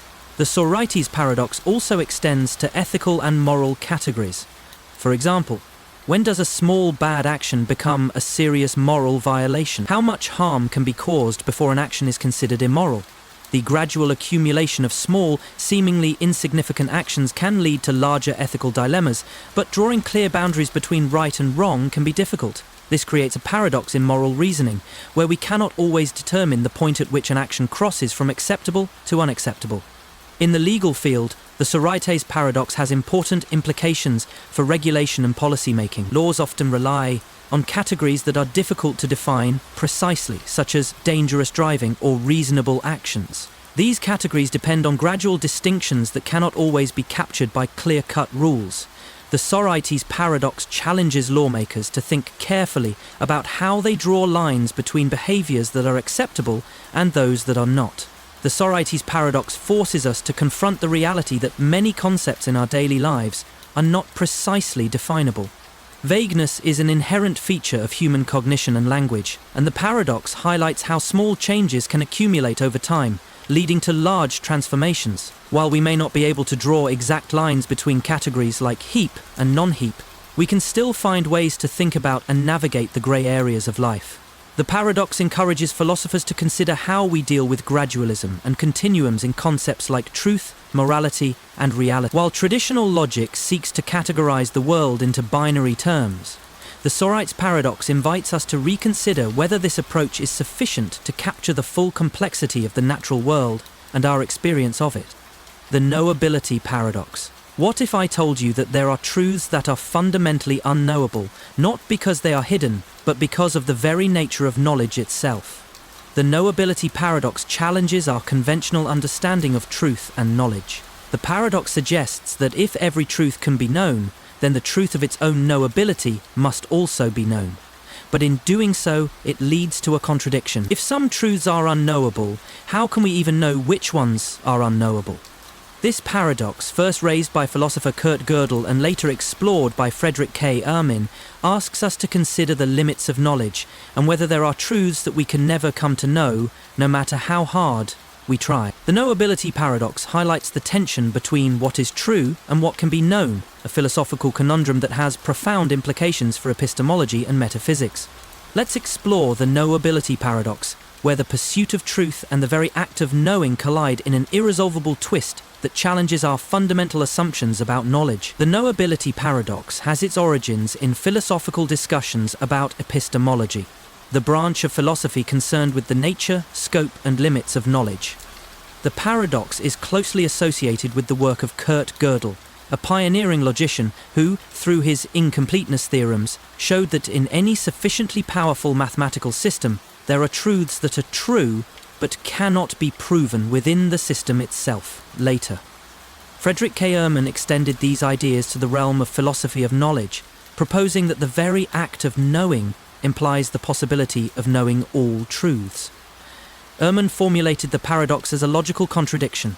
If every truth is knowable, then the truth of knowability itself should be known, leading to an infinite regress. However, this creates a contradiction, because it implies that some truths are inherently unknowable, yet we cannot identify which truths are unknowable. This paradox raised significant epistemological questions about the limits of human knowledge, particularly whether all truths can ever be known, or if there are inherent limits to what can be known. The knowability paradox has been discussed extensively in philosophical circles, particularly in the context of Gödel's incompleteness results, quantum mechanics, and theoretical physics, where the limits of observation and measurement continue to challenge our understanding of reality. The knowability paradox exposes a fundamental tension between the concept of truth and the concept of knowledge. On the one hand, we assume that truth exists independently of our ability to know it, but on the other hand, we also assume that knowledge is a function of our ability to grasp the truth. The paradox arises when we consider that if all truths are knowable, then we must also know which truths are knowable, but this leads to an infinite regress that undermines the very concept of knowability. To understand the knowability paradox, we first need to consider what it means for a truth to be knowable. A truth is typically considered knowable if there is a possible method or process through which we can come to know it. This process can involve empirical observation, logical deduction, or mathematical proof, depending on the nature of the truth in question. For instance, the statement, "the sky is blue," is a truth that can be known through direct observation. Similarly, the statement 2 + 2 = 4 is a truth that can be known through logical deduction. In both cases, the truth can be known by humans because we have the means to confirm it through either sensory perception or reasoning. The paradox arises when we extend this idea to the nature of knowability itself. If every truth is knowable, then the truth about the knowability of truths should also be knowable, which creates a paradoxical situation. The infinite regress at the heart of the knowability paradox occurs because in order to know that all truths are knowable, we must already know that knowability itself is a truth that can be known. But if knowability is a truth, then we must ask how we come to know it. We then enter into an endless loop. In order to know that something is knowable, we must first know that the process of knowing is itself knowable, creating a regress that never ends. This paradox is similar to Gödel's incompleteness theorem, which states that in any sufficiently powerful logical system, there will always be statements that are true but cannot be proven within the system itself. Similarly, in the case of the knowability paradox, there are truths about knowledge that cannot be known, because the very concept of knowability requires a contradiction if taken to its logical extreme. The knowability paradox is closely related to Gödel's incompleteness theorems, which revolutionized the study of mathematics and logic. Gödel's first incompleteness theorem states that in any consistent formal system, powerful enough to express basic arithmetic, there will always be true statements that cannot be proven within the system. This idea is crucial to understanding the knowability paradox, because it implies that there are truths about the system itself that are true but unknowable. In other words, there are truths that exist, but we are incapable of knowing them because they cannot be derived from within the system. In the case of the knowability paradox, the same logic applies. If all truths are knowable, then the truth of knowability itself must be known. But Gödel's theorem suggests that this is impossible, as there will always be truths that are true but unknowable due to the inherent limitations of our epistemological frameworks. Gödel's work shows that mathematical systems and logical frameworks are inherently limited in their ability to prove all truths. This is a key insight for the knowability paradox, because it suggests that knowledge itself has limits. There are things that are true, but beyond the reach of our knowledge. In the context of the knowability paradox, this raises the question, if there are truths that are beyond our grasp, does this mean that the notion of knowability is inherently flawed? If we are constrained by the limits of knowledge, does it mean that knowability itself must also be finite? One of the central issues raised by the knowability paradox is the distinction between truth and knowledge. While we often assume that truth and knowledge are interchangeable, the paradox suggests that they may not be. Truth exists independently of our ability to know it, while knowledge is limited by both cognitive capacity and the tools we use to acquire it. In this view, truth can exist in the world, but we may be incapable of accessing it because of the inherent limitations of human perception, reasoning, or scientific instrumentation. This leads to the realization that knowledge is not a simple process of discovering truths, but rather a complex system influenced by cognitive boundaries, cultural contexts, and epistemological frameworks. The knowability paradox also raises the question of whether there can ever be absolute knowledge that is complete and universal. The paradox suggests that even if all truths are ultimately knowable, the very nature of knowing implies that there will always be limitations and constraints on what we can know.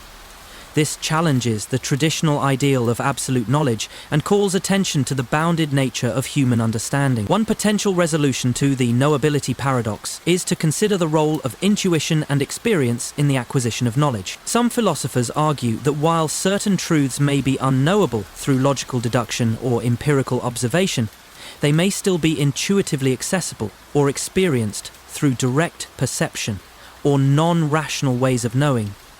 This approach suggests that knowledge is not just a matter of logical proof or empirical observation, but is also shaped by subjective experience and intuitive understanding. If this is the case, the paradox could be resolved by acknowledging that there are different ways to access truths, and that some truths may not be knowable in the traditional sense, but may still be accessible through alternative means.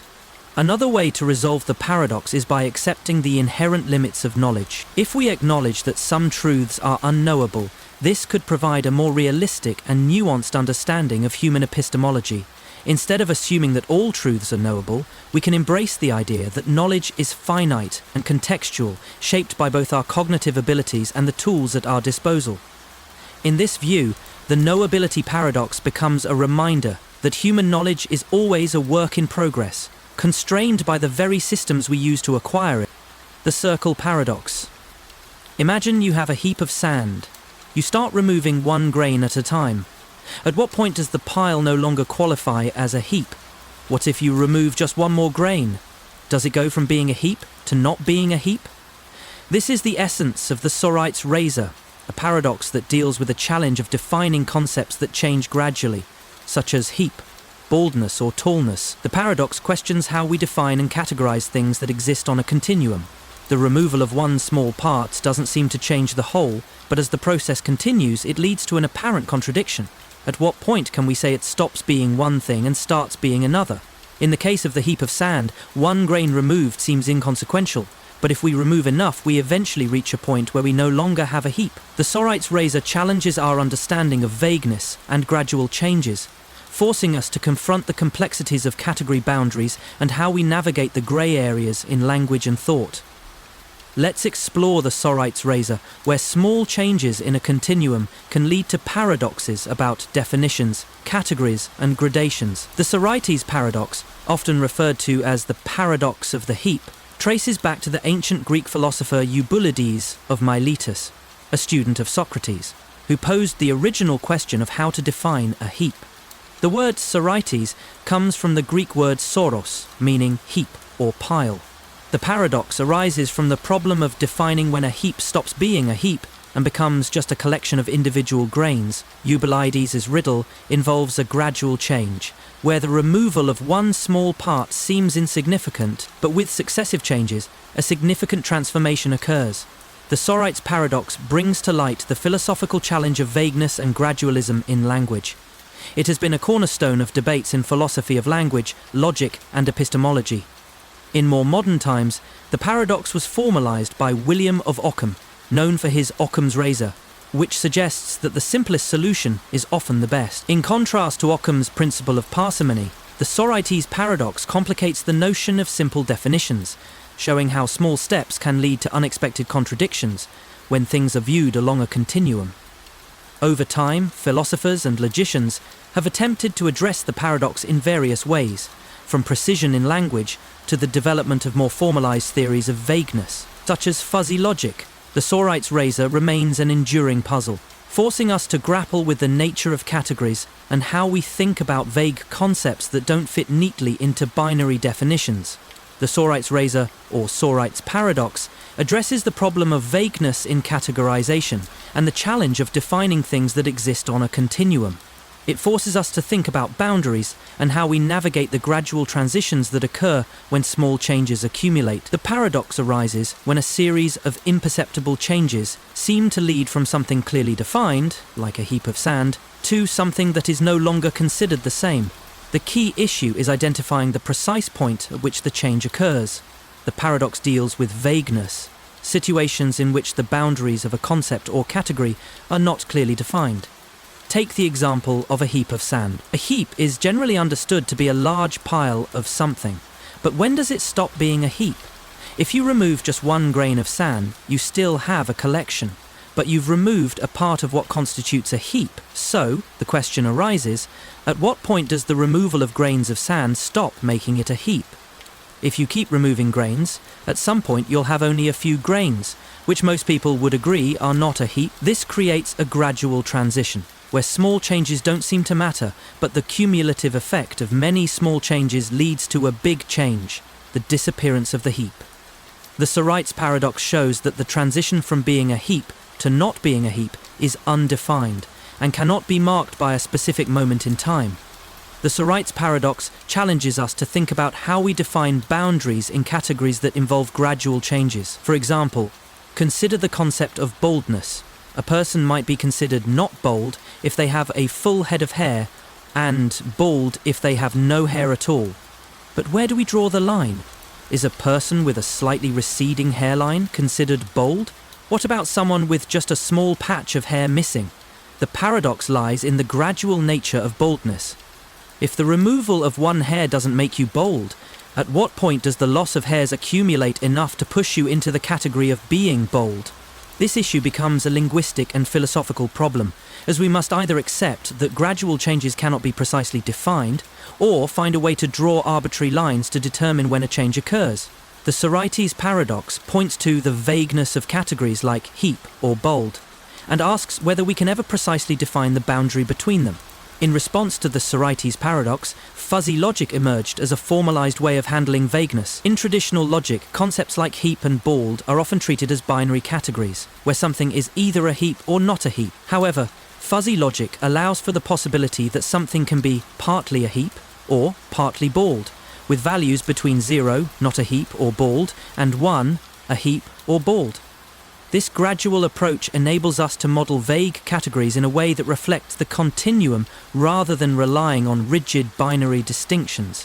For example, using fuzzy logic, we might say that a pile of sand with 1,000 grains is 0.8 of a heap, and a pile with 5,000 grains is 1 of a heap. The transition from not a heap to a heap is no longer absolute. Instead, it is measured in degrees, allowing for a more nuanced understanding of vague categories. The process of calculating the area of a circle can also be viewed as an infinite series, where the sum of smaller and smaller sections of the circle's area approaches the exact value for the total area. For instance, the concept of pi, p itself, is defined through infinite series approximations. The infinite points on the circle's edge can be thought of as part of an infinite series where each infinitesimal part adds up to form a finite area. This use of infinite series and limits allows us to reconcile the paradox. The circle may have infinite detail, in the form of an infinite number of points, but the limit of this infinite process results in a finite calculable area. This mathematical resolution is essential for understanding how infinite elements can coexist with finite quantities. The Sorites paradox is an example of how infinity is treated in modern mathematics.